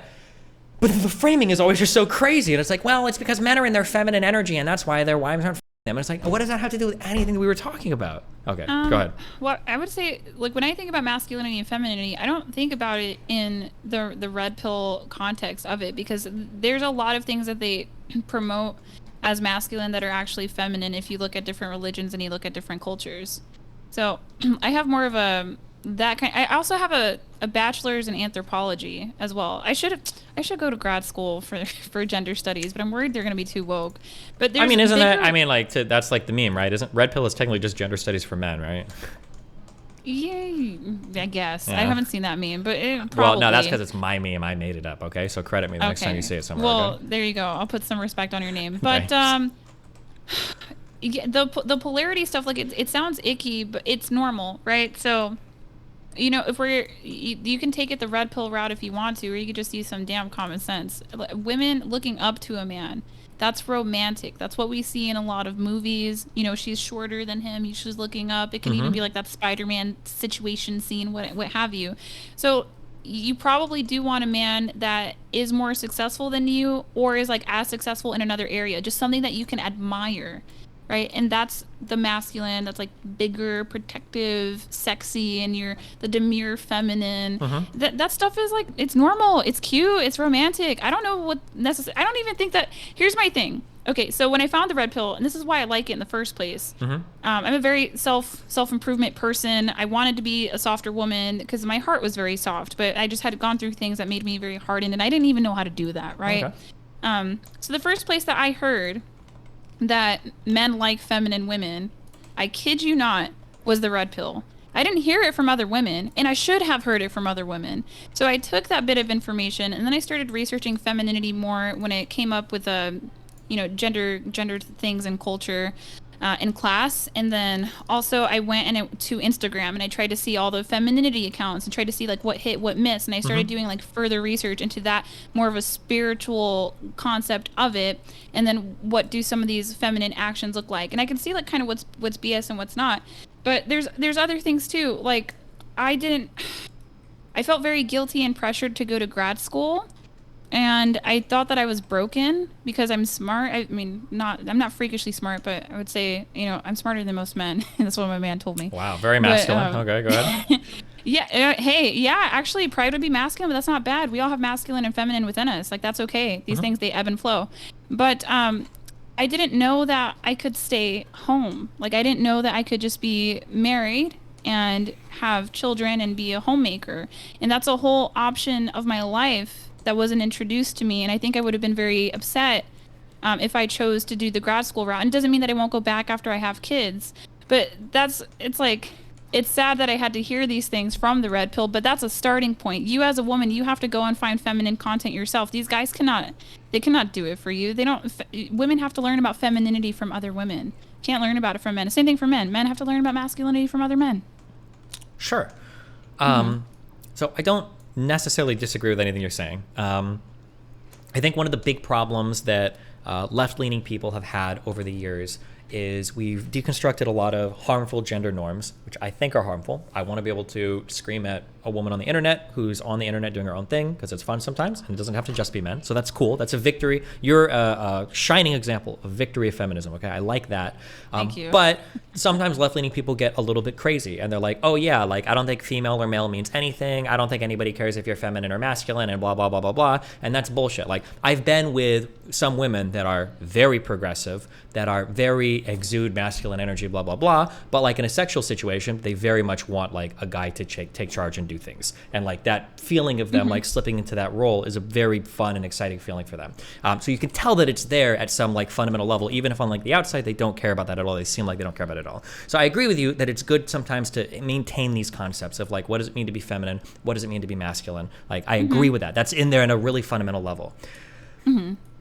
I just don't think that we have to the broad sweeping of like all the bad things that are happening to men are just feminine, or all the bad things that are happening to women are just masculine. I think that it overrides the fact that in some ways a lot of us are more similar than we are different, even though there are real differences, because it causes us to miss like a lot of the problems. So for instance, you gave the example of like women want men that earn more than them in general because they like to look up to men. That is kind of true, but it's true in the sense that you look up to a guy that earns more than you, but you can look up to men in other ways too. It doesn't just have to be at the workplace. So like, here's a stat that I thought was really interesting. Women are more likely to break up with men, I think, when women are earning more household income than the man. But when you dig into those relationships, you find out what's going on. Even women that out-earn men in the workplace are still doing a lion's share of the housework. That like the guys feel emasculated and they won't even do housework or whatever. And it's like, well, no shit that these women are gonna break up more than. If you're earning the money and the guy is too lazy or stupid to even fucking keep the house together, then why the fuck would you stay with a guy like that? But people will look at those studies and be like, oh, well, this is why women shouldn't be earning as much money. It's ruining the relationships. And in my mind, I'm thinking, well, no, this is why men that are staying at home should learn how to do the fucking housework. But then you get a lot of these guys that are like 25 years old and they don't even know to like clean the lint trap in their dryer or work a washing machine. And it's like, well, yeah, no shit. A lot of women are looking for men that just earn more or whatever, because for women that have stepped into the traditionally masculine role of earning money, guys can't assume any of the traditional feminine roles, like basic maintenance of a house. But if they could, if they got more into their feminine energy there, maybe those relationships would actually be more successful. The guy can still be like a Chad, he can be 6 feet tall, he can be whatever, but the woman could be working and he could like maintain the house in like a really positive way. But it seems like that thing never happened. So instead he just gets blamed on like false masculinity or femininity or whatever. Yeah, go ahead. Yeah. So my thing about asking men to do like the housework and stuff, first of all, I think it sounds silly, but I think people can get, a little bit like resentful. So I just like pre-prescribed roles. Like, I do the inside chores, my husband does the outside chores. And if I need help with something, inside the house that I'm sick or something, then he's gonna do that for me. And then if he's sick, I'll like take over. But I like that delineation because, sometimes a woman would be like, well, I took out the trash 2 times today and you took it out no times. So I just tend to favor that. But that's what I mean by maybe women need to be working part-time or seeing if they would enjoy staying home. That's my point, because that is really overwhelming, because on average, like, these guys are out earning women. At least that's the last time I checked. That's true. So if he's working 40 to 60 hours a week, and we'll just do the 40, because I don't think a lot of guys want to go past that. If he's working 40 hours a week and he's earning most of the money, he might be under more stress. And so he walks through the door like, oh, can you clean this? And I get it, because the women are working full time too. But maybe together we can find a way to get one of you, and I think I tend to favor the lens where the woman does this, where one of you can work part time or try to stay home. It's just too much. Sure. I mean, like, I broadly kind of agree with you there. I don't think it has to be like, it doesn't have to be the woman that stays home, I guess. Yeah, but it's not sexy to have a house husband. I think, can some guys do it and maintain polarity? Like, yes. But I don't think that, because I think women get like a little bit vindictive. I think they'll be like, this is gonna sound like I'm making this up when I say this, but like this is gonna sound like I'm just making some blue pill shit up. But like, and this sound, it's so fucking cringe to even think this, but like, I've had more than one woman be impressed that I know like the difference between my fucking washing machine and dryer. That like a woman saw me folding clothes once and she's like, I can't believe you actually do that. Like, I'm not saying that it's sexy to have a guy like in a fucking maid outfit, like going around like dusting the ceilings, but I think it is attractive when a man can maintain a home. Like walking into a boy's room and he's a schizophrenic, like the TV is sitting on a pizza box and there's one chair that has a hole in it and then a mattress no box spring laying in a room across the hall. I think that is a really unattractive thing. No woman walks in and is like, that's so masculine that he like lives like an actual like Ted Bundy serial killer, Like, okay. Hold on. Have we just like theorized that maybe these women dated losers before you? Like, have we theorized this? But I think that's an issue though, because being able to just do house shit for a lot of guys is like some feminine shit. Like being able to like do the washing machine and like being able to do your laundry. Yeah. Yeah, I'm with you. Because like, there's no reason. Yes. There's no reason why a guy can't do housework. He should be able to. If men can fucking conduct wars and lead countries and like fucking discover how to split atoms, they should be able to work the fucking washing machine, I think. Yeah, no, I don't like that. But I think when we see men who lack in being able to keep up the house, I think it's usually a sign of an overbearing mother who just did everything for you. So, like, my husband is a very clean man. He picks up after himself. In fact, I would probably be the messier type. But it's like, your man is not necessarily supposed to add to your plate or your stress, where he's just, well, I'm not doing anything, I'm making all these dishes and throwing my clothes on the floor. No, he would appreciate that you stay home and try not to add to your plate. That's like a respect for a role, right? So I get what you're saying, but it sounds like a lot of women are just dating straight up losers. Like, how the hell you don't know how to clean your house? Well, like, you yeah, don't know but how to that's cook either? sure, but that's my position, right? That's where I'm saying, like, this is like, I think what a lot of women are running into is a lot of men don't get that house training because they don't need to, because like their mom and dad don't train them, because that's what the daughters learn, because guys are just supposed to marry a woman that takes care of all of that for them, and then guys end up not even be able to do like basic fucking necessities. I think that might be more of you just having a conservative upbringing. I mean, I see it too. Like in the Latin community, there's some chores that are for boys and there's some chores that are for girls.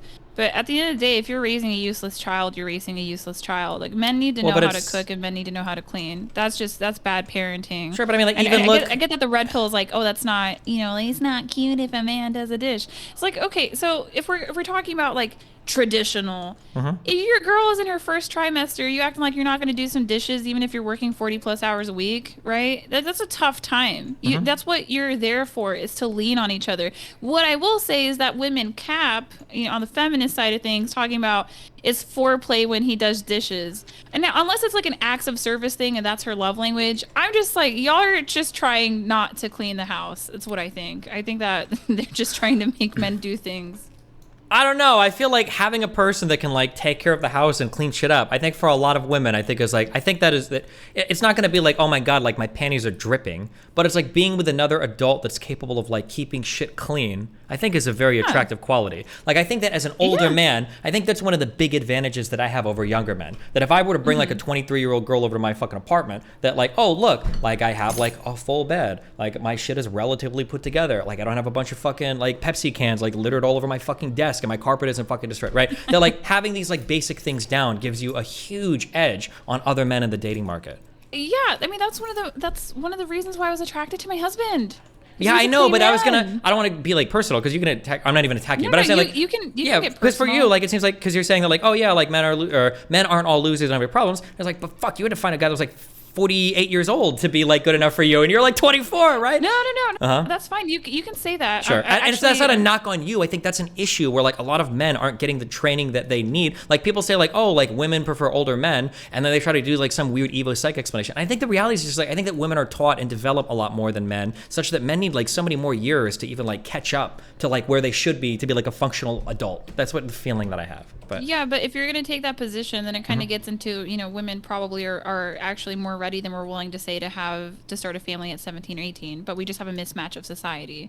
So if we're going to take that tip, like I would agree with you, but it is sexy if a man knows how to keep a house clean. Who the hell wants to be with a dirty bum? Like, True. I'm sorry. Like, so the reason why I clean my house, number one, it makes me happy. It gives me fulfillment. My husband doesn't have to worry about it. And he seems to be really, really happy when I make a home cooked meal. Like, I used to think that the stuff about cooking for a man, I thought it was made up. And then I started doing it, and it's almost like an entire game changer, almost like an aphrodisiac at times. But that's for the couple to decide within the marriage. For sure. The problem is that we have a lot of women that are indoctrinated by feminism to never do anything for the express pleasure of a man, and that's not fair, because what if you would like for him to do some things for the express pleasure of you, right? We need to be fair and see what we're willing to do for the other partner. But my husband took care of me while I was in my first trimester. Like, obviously I'm not going to be able to cook and clean to the same way, just because that takes a lot out of you. But yeah, if young men are not being taught these skills, that's just poor parenting, and I would argue it's poor mothering. Because when I've seen it, because I've dated as well, it's like the mom is crippling the son by doing everything for him. Sure, but like, And isn't this even an yeah. issue? And doesn't this kind of come up in Hispanic communities where you have like the girls are kind of like taught from a pretty early age that they need to be like doing the cooking and cleaning, and that like the little boys are kind of like the kings of the household, and they're kind of like taught that like they need to go and get jobs and like find women, and like that's just kind of like the expected roles like early on.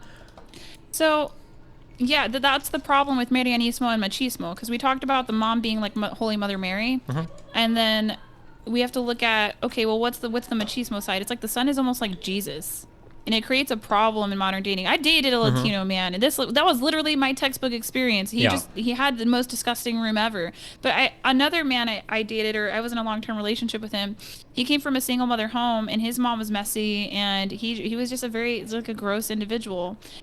So is it something that I think comes with age? I don't know. I think it's a parenting problem, but that would be, here's the thing. So when we talk about modern dating and the problems, right? Women are statistically the primary caregivers, and I do think that we're culture makers. So when we complain about modern men, I think we need to be looking at mothers, right? But if I'm a if I'm a mom and I don't have much, I don't know, it's complicated, because you can go the single mother route of it, to where it's like, of course she's gonna put him on a pedestal because it's the only man in her life. But I'm with you. I'm not here for the dirty guys. But the red pill tells you to clean your damn house. It does tell you to do that. Ryan Stone, he actually just wrote this pretty basic book. It's called Frame. He literally tells men to shower, because they do need to be told to shower. But like, could you imagine? Hold on, but just think about that. Look at the goddamn state of men. Okay, can you imagine me saying some shit about like, you should watch this woman content creator? She's so good. Like, she tells women that if you want to get laid, it's important to clean your ass. Right? You never hear a woman content creator, but for men, that you have to say that. Like, hey, it's not gay to clean your butthole. Like, what the like? But you have to say that to men. I feel like the differences in advice are like there's not a bunch of female content creators like, woman, it's really important that you like go to the gym and you look okay. Like, women learn that at age 8. They're putting on their mom's makeup already. But for men who are like 27 years old, it's like, listen, bro, okay, let's go for like 320 next year, okay, instead of being 350 pounds, okay? Or like, maybe you should shave, right? Like, the disparity in life skills there is overwhelming, I think. Well, right? Again, I think that it's these overbearing moms, and I'm dying on this hill. Sure. I don't care. But in the military... Well, but, sorry, go ahead. I'm going to write that down and then I'll go ahead. So in the military, I met your average guy, right? Because the military is kind of like a snapshot of the American population, just way smaller. It's less than 1%. And yeah, these grown men literally had to be told to shower by other grown men. But again, this is why I think it's a parenting problem. My husband even kicked somebody out once because, I mean, he's got that rank. So he was like, you need to go and clean underneath your fingernails and take a shower and get a new uniform. Now, I don't know if that's like a social problem or what, but yeah, and that's why I think when older women try to advise young women on modern dating, they're a little bit out of touch, because in the 80s, men were more masculine, and I do think that they showered more. I'm not saying that men are, knuckle-dragging idiots. I'm just saying this is where we're at. Sure. I think some of me are interested. You keep saying the moms. Yeah. But you said something really interesting earlier, contradicts that, I think. And that's that men need to learn masculinity from other men, and women need to learn femininity from other women. Isn't this kind of an issue where parenting is a feminine thing and dads are kind of totally absent in the lives of like educating and instructing their young little men? Isn't that like a problem with parenting on the father's side? Like, is it really the role of the mother to teach the little boy how to be a man? No, it's not. So that's the problem, though. But if you're a woman who's not educated on optimal mate selection, you can choose a suboptimal mate who's not going to be there for your kid. At the end of the day, you did make that choice, and it's the kid that suffers. So you're correct. But what I will say is, so the fathers that are involved, they're involved in ways that they never were before. That's an old model of parenting. I think we're in because of this post-industrial society, we actually can have more involved fathers. Like, it's actually incredible to witness. I mean, I just love watching it happen. but that's new. But the red pill guys that have kids, they know that. Like, they're doing it in real life. They might not talk about it because I don't think it's relevant to a sexual mating strategy. Do we ever hear that? Because if that was, so here's my another issue I have with red pills. That's you should talk to Ryan. You should. Yeah, okay, yeah, but there's always the problem is that like there are all these really famous red pillers that are dipshit, like actual knuckle dragging dipshits. Unless you think that's racist and not knuckle dragging. I don't mean like that. But like there are actually like all these like dumb like red pills, or I don't want to say dumb. But people I super disagree with. But there's always like, oh no, look at this red pillar, or look at this guy, or look at this guy. And these people are, not to knock them, but they're not like the mainstream like red pill people. And I'm sure there are some. No, they're not. That's the point, right? It's but then like if I'm to attack, like, so for instance, when somebody says like, I hate that progressives do this and that and that and that, I don't ever do those things. But I never tell those people, oh, just watch my content. I don't do that. Progressives do that. I say, yeah, progressives do that. That's why they're dog shit. That's why I am I'm hesitant to even call myself a progressive, even though I really am, right? But it's because progressives are so goddamn annoying in so many different ways. But like, can I truly say that like, oh no, progressives are like me. They're actually like pretty chill. They're not going to call you racist and fascist and sexist all the time. Like, yeah, they'll have conversations. No, of course I wouldn't say that because progressives do that. So I feel like it's hard sometimes when I talk to, and was it Tori? Was that the name of the other lady I talked to? Where the blonde, yeah. Yeah, the blonde. Where very Hispanic thing if you say. Where people do these things where like, oh yeah, I know that like 95% of the red pill creators and community say this, but look at this one guy. He's like way more chill. And it's like, maybe he is, but like, is that really red pill representation? So no. So okay, I'm with you. I'm with you on this. But even my content, my channel could be so much bigger if I didn't try to hold men and women both accountable. And I will say I do try to call out women a little bit more. Sure. I don't like that the algorithm favors that. I don't do it for the algorithm, but I think it's because we need more of a reality check here, and I'm just trying to like help these girls out. But like, these guys also, they know like the OG content creators. I think the red pill just got too good. I think YouTube actually likes red pill content. So in my channel, I got sick of the red pill for same reasons that you complain about it.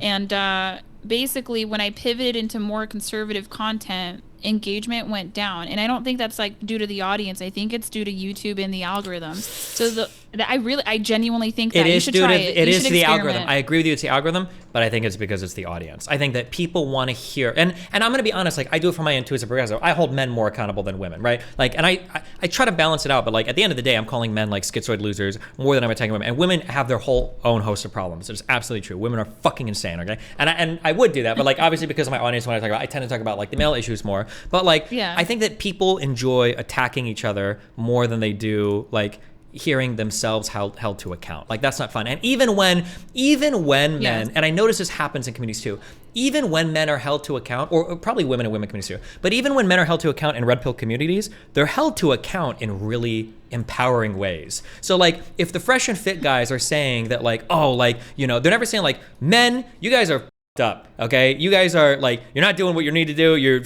embarrassing, blah, blah, blah. It's more like, guys, you're not doing what you need to do because inside all of you is a goddamn Spartan warrior, okay? You're weak, but you can be the strongest guy on the block. You need to be able to tear a cheetah apart between your pecs, right? It's always like, they are critical of men and they hold them to account, but it's always in a really empowering way where it's like, I want you to tear me down and build me back up. Please, Myron, I need this. The fresh and fit guys, I'm like, getting off because it's like that abuse that like is really empowering at the same time. So yeah, I don't know. I think people just like, but like it's more fun at the end of the day to like shit on women and have women get shit on than actually be like, okay, seriously, like guys, you need to learn how to do like this or that or that. I think in general, yeah.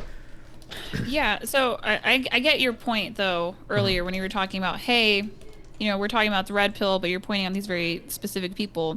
But that's because I went out of my way, I think, to do more due diligence and to look at, because my concern is how do I get married and stay married? Yeah. And I just want to borrow from everybody. I want to borrow from Christianity, anthropology, the red pill, just whatever's out there. I want to try to crack this code. Which I want to say, by the way, that's like the coolest goal of any red pill, because usually it's how do I as many people as possible. How do I get married and stay married that's a novel thing. I haven't heard any like red pill. So that's cool if you do talk about that, yeah. Thank you. Well, Rolo's been married 26 years. I'm like, yeah, but he's also a cringe beta. He's the most beta loser of them all. Okay, fuck that guy. But anyway, yeah. Okay, so go ahead. So I cut you off to say that. Go ahead. I think it's cool that you go. Yeah, go ahead. So when it started, this is my understanding. This is what I've been told, and this is why I wanted to talk to you. And you know, no disrespect to Pearl or Torsha, but I don't think that they've really been that curious. I'm a very nosy gal, and I wanted to look at it through a cultural relativist lens too. So my understanding is that the space is 20 plus years old, and it just started with men on blogs sharing their hardships about women. Sure. Right. And I don't think that that's an inherently bad thing. I think it's never been done before. I do think that women might see it as a threat to the female mating strategy, but women say the same thing about, what is it? Men say the same thing about women exchanging notes. Like, I've seen this gender war on both sides. I do think that we still live in a gynocentric social order. That's just my opinion. Okay. But when it starts off like that, it did start off with like men who were marriage counselors and men who were married, and some PUA guys, they were all exchanging notes. So if you were a married man trying to figure out like frame and how to keep polarity, you could go and you could find that out. Or if you're a man caught in a bad way going through a divorce, you could figure out how to go about that as well. But it seems like it just got really big and out of control really quick. And I think at the same time, while the algorithm is feeding it, because if you look at the OGs, it's really not bad stuff. I talk to these guys on Twitter, or the ones that have common sense. I think I have a wholesome list of Redpill dudes. That's my opinion. But when the algorithm takes it, people don't understand the audience that is on social media. And that was hard for me to comprehend because I was just getting crapped on all day, every day. But the algorithm, especially on Twitter, I would say that's one. There's a whole red pill space on Twitter that is god awful, but it attracts the narcissists, the sociopaths, and the neurotic. Yeah. So these men, those are the guys that are flooding through the red pill. Now there's silent observers that are going out there and they're doing the work. Ryan knows about it because they contact him and let him know what's going on, and I think it can help men, but it's just some guys are just not going to be able to be helped, and they're just there to have it as a hobby, to where I get to dunk on women and complain about women. It's the same thing on feminist TikTok. They're just there to dunk on men. To shit on men, like all men are rapists, all men are creepers, all men are, yeah, sure. Yeah, and I'm more like, why can't we get to some common sense here? You know, but I don't get to typically have these in-depth conversations about polarity because I'm conservative, or, what is it? I think that's just it. I'm conservative and I'm light-skinned. Is that what I get? Oh, and I stay home. So people don't ever want to hear my opinion. Sure. Well, what else? Yeah. Anything else?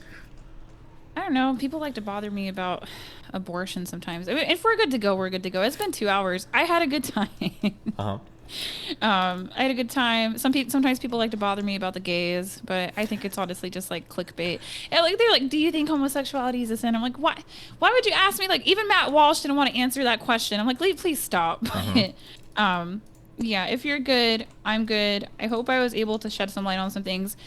I guess I would just say, if you want to find red pill content that's going to help you to figure out a long-term relationship, it's out there, but it's not going to be popular in the algorithm. It's not going to generate a lot of clicks and a lot of views.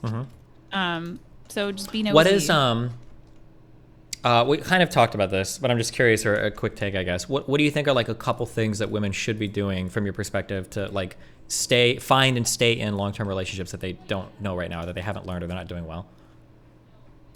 Okay, so one thing is going to be the regular sex, because it gets hard along the way, and we don't want it the same way that men want it. It's cyclical. Like, we are more sexual than men perceive us to be. This is true, and we enjoy more sexual variety than men. But it's cyclical. So just try to get into the habit of doing it regularly. You don't need to be on birth control. You can do natural family planning, which is just you track your ovulation cycle. That'll help you with your hormones the most, and because it can change the way that you're attracted to a man too. So that's one thing that I would say. The other thing I would say is learn your man, because I talked about how I cook for my husband. That's great, but some husbands, they don't want you to cook for them because they're working late night and the food sits in the car and then it gets gross, and so he would rather be able to order out and to not be offended by that, and learn how to cook the things that he likes. Explore if you want to stay home or not, and see if that's a common goal that you can get to, and what would that look like. Do I have to reduce my cost of bills, things like that. And also, like, let your man lead. These guys, I think a lot of men live lives of quiet desperation, not to quote Joe Rogan or anything like that, but I think that they do, and I don't think that they get recognized. And so just let him make some decisions. If nobody dies, okay. Do you ever think that, like, when you... Okay. Yeah, all right. You can do it. It's fine. No, that's fine. Listen, I'm a high value man. I have my shit under control. Yeah, I know. My life you works are, really though. Yeah, no. Unironically, yeah, I know I do fit most. But like when I hear some of these things, if I ever found a woman was doing shit like this, I would kill myself. Okay, where she's like, I'm like, I make the decision to how I do this, and then I find out that like I break into my woman's like phone and she's talking. It's like, oh my god, you should have seen Stevie today. Like I let him choose this just so that he could feel like he's not living in quiet desperation, and it was so cute that he thought. And I'm like, oh my fucking god, why are you patronizing me so much. Like, I would kill myself, right? But I mean, like when you No, say no, things no, like I'm let with your you. man lead, like what does that mean? Well- Like doesn't it feel like kind of like a little bit like you've got like a big toddler and you're like, I want him to feel like a big boy. No, so I don't. I see your perspective on it, but I think it's not even letting your man lead. It's just like, damn, he can't make a decision or time or two. Like, what do you have against this man making a choice? Like, what's your problem? Because I'm real big on submission, but submission is such a different conversation that everybody gets wrong because they all have their heads up their butts. But like, there's things that I don't necessarily agree with my husband on when he makes them for the family. However, is anybody going to be harmed by this decision? No. Has he ever steered me in the wrong direction? Okay, No. wait. So, I like, have to kill you. Okay, hold on. I'm No, so no, sorry. go ahead. No, yeah, I Yeah, have go to. ahead, it's Okay, fine. okay.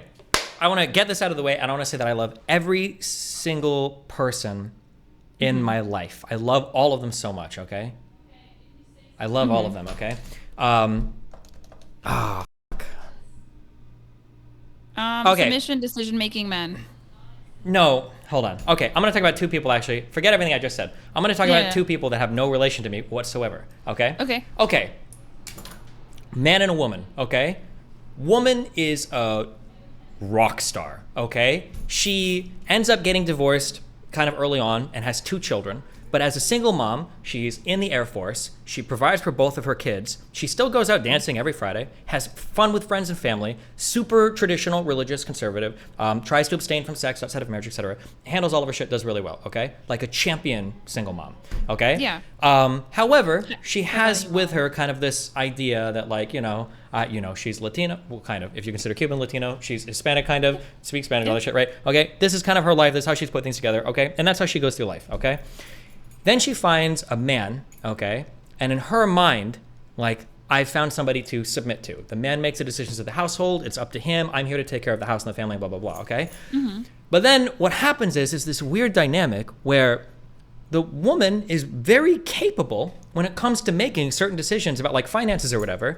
And the man is not always that capable, but because she feels the need to like subsume herself and be in this like submissive role, the household ends up making very questionable decisions because of that submissive tendency.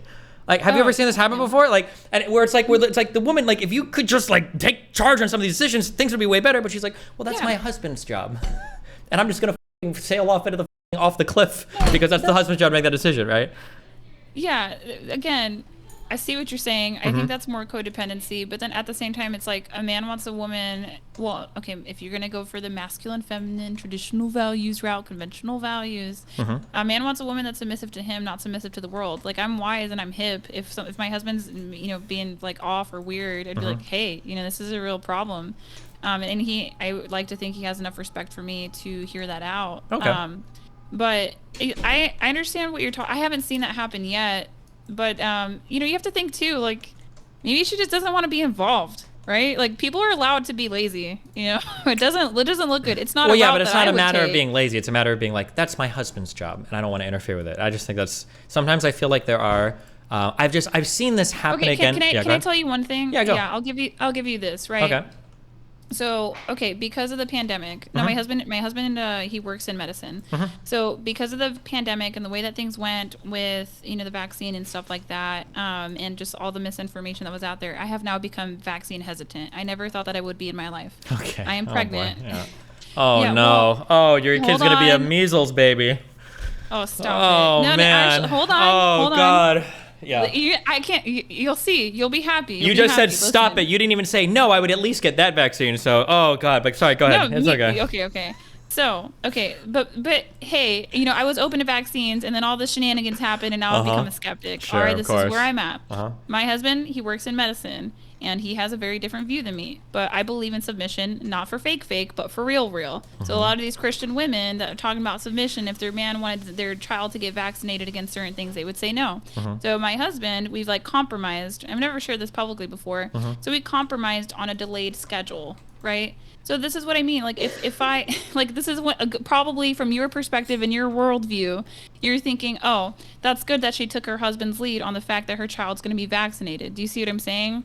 Well, Whereas, like, no, I would yeah. actually fight you to the death on that. No, I don't think Oh, so. yeah? If you're a vaccine skeptic, if you truly believe that the government hasn't been honest about everything, that there are side effects that the government isn't telling us about, that people that try to like blow the whistle on some of this stuff seem to be getting censored and cut everywhere off the internet, and there seems to be this huge buy-in that big pharma, Biden and the government, and all of the media are lockstep and pushing, and you really do feel that strongly about it, and you think these are bad, well, why the fuck would you get your kid vaccinated at all? Like, at that point, fuck your husband. Say, like, listen, I love you, but I have to do what's in the best interest of my baby.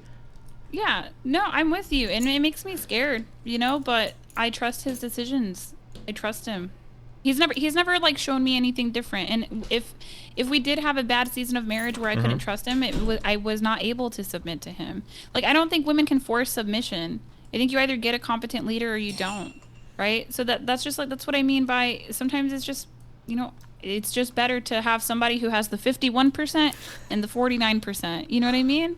Okay. But there's things that where I get jurisdiction too, where he like doesn't intervene. It's gonna sound like stupid, but like decorations or social things where I'm like, I think you need to be very wary about how you're approaching the situation at work with this coworker. I don't think you're looking at it from this angle. And he'll nod and he'll say, okay, I hadn't considered it like that. So, I mean, I don't know. I feel like these are supposed to be very normal, basic things, but submission is a choice. Now, people confuse submission with a kink, which I absolutely hate because that's not like anything that happens in my marriage. But like a lot of feminists, they'll have a submission kink, which is confusing to me. Well, sure, but that's a totally different thing. Okay, it's like we're not going to go over there. No, I mean, like, I agree, but like, it's a different thing, right? Like, master and slave can be talking about like a role-playing video game. It could be computer programming terminology, or it could be like black people and white people in the field in the 1700s, right? But it means a totally different thing, right? When you talk about like submission as like a sexual kink or BDSM, it's completely different than like submission in the context of like a relationship. Okay, right? thank you. Because like for some reason it just always ends up getting conflated. Sure. But I understand what I think here's the thing too, because I've seen you talk to some women. I have indeed talked to some. Are pretty out there. But go ahead. Yeah, well, you know, some of us just aren't that bright. Like, some people aren't that bright. So I think where you see women feigning ignorance, I think maybe gals just not that smart. Sure, you know what I mean? I agree with you, but it has nothing to do with her being a woman. That's what I'm trying to say, right? Some women aren't that bright. You're right. Some women are real dumb, but some men are real dumb too, right? Yeah, guys. Yeah, of course, right? On average, the IQ thing, you know, it's at the extremes where we differ. But like, because you said it yourself, you think you're probably smarter than some men, right? And I think I'm smarter than most men. Sure. Okay. Oh, there we go. Damn. Okay. Sorry. What were you saying? You said, I think I see you. Go ahead. Yeah. No, I've seen you talk to women before, and you'll think that they're feigning stupidity just because they're supposed to be the damsel in distress and socially conditioned. And I've been watching, and I'm like, no, Destiny, I think she's just not that bright. Like, I don't. Wait, like who? Like, give me. Name some names. Let's hear it. Bring them out. Yeah, do it. Get in your masculine energy and start fucking outing these I don't need any hoochie, horrible women representatives. No, I've seen it happen a couple times with different women where I'm like, I think you're just over. Is your wife very bright? I think she's pretty smart. She's not like a sciencey person, but she's very quick. She like understands concepts pretty well. Yeah. When I found her, she was like a 20-year-old lady like in a fucking bus like in New Zealand, and now she manages like her whole like online career stuff like across multiple platforms and multiple employees. And she's like, yeah, I think she's pretty smart. Yeah, so I think that kind of biases you where you think, oh, surely other women are capable of being as smart as my wife, and it's like, no, like, probably not. So the woman that you're talking about, you know, who wants to just submit and like let her husband lead without thinking about it, like, maybe that's just the route that she chose, and that's just what she's capable of. I wish I knew who you were talking about, so I could put a name to this what we're thinking of right now. I can. Okay, I'll put it in here. Yeah, DM it to me. I won't say it out loud. Okay. Wait, can I guess for? Oh, I don't even know. Maybe I don't know because I haven't that much. Okay, well, that was one. I think I saw it, maybe two other times, but so some women are going to choose the lazy route out of intelligence or just because that's all they're capable of, and I think that it seems like you want to quickly attribute this to because they're cultured and that's what the female role is. Where I think women are not being cultured to be these dumb damsels in distress. I think that's. I don't even know why academia thinks that. That's not my perception at all. I think the feminine, and I think Kyla. I think Kyla would agree with me on this. I think feminine things that could be valued in women are actually very much downplayed, and mostly the masculine things that a woman can do. That's what's being elevated right now. So we just have a difference in social conditioning. I don't think it's like that.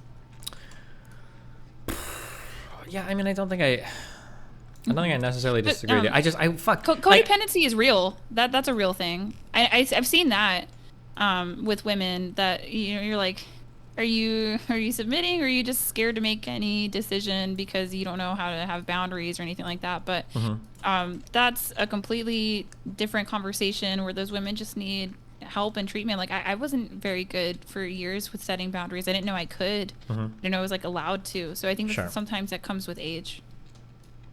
Or it doesn't, and you're just codependent forever. No, yeah, and you never live for yourself.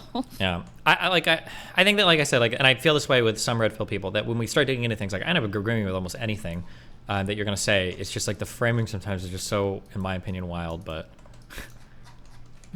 but anything else? No, I mean, I'm good to go. I had fun. I think you're cool. And you know what? Like, I'm gonna say it because I heard the way the red pill do. And, you'll probably feel gassed up. Which one? Just accept it. Who? Which one? Tell me. The Rollo. Like all of them. Tanubi. Yeah, that's good. All of them. Donovan So like, fucking marries a single mom. Yeah, fuck that guy. Yeah, they're like, Destiny's mad feminine. Blah blah blah blah blah. But I was like watching your stream earlier, and you were cursing a lot. But you talk like a man. I don't care anybody. You still talk like a man. You talk like a liberal man, but you talk like a man. So I was blushing. I was like, oh my god. And then you were joking earlier about your sweatpants and your shirt, but I mean, that's like, my husband is like that. He's like, I don't care what people think about what I wear. I'm gonna wear these sweatpants and this t-shirt. And that's what a great guy. That sounds like a strong man right there. Okay, stand by him forever. Yeah, okay. The blue hair too. That's not unlike Mystery, but like, you do your own manly thing in your own way. You're just, on the progressive side, but you're still manly. Thanks. People just don't notice it if they don't have a comprehensive understanding of masculinity. So thanks. There I try you go. my best, Okay. Yeah. Okay. Well, what do I do? How do I leave? Yeah. Well, we're gonna just hang out. Thanks. I appreciate it. If anything ever comes up, if I say something you disagree with, or you want to argue or shout about something, shoot me a message and let me know. Okay. Yeah. Cool. See you later. Bye. All right. Have fun. Bye.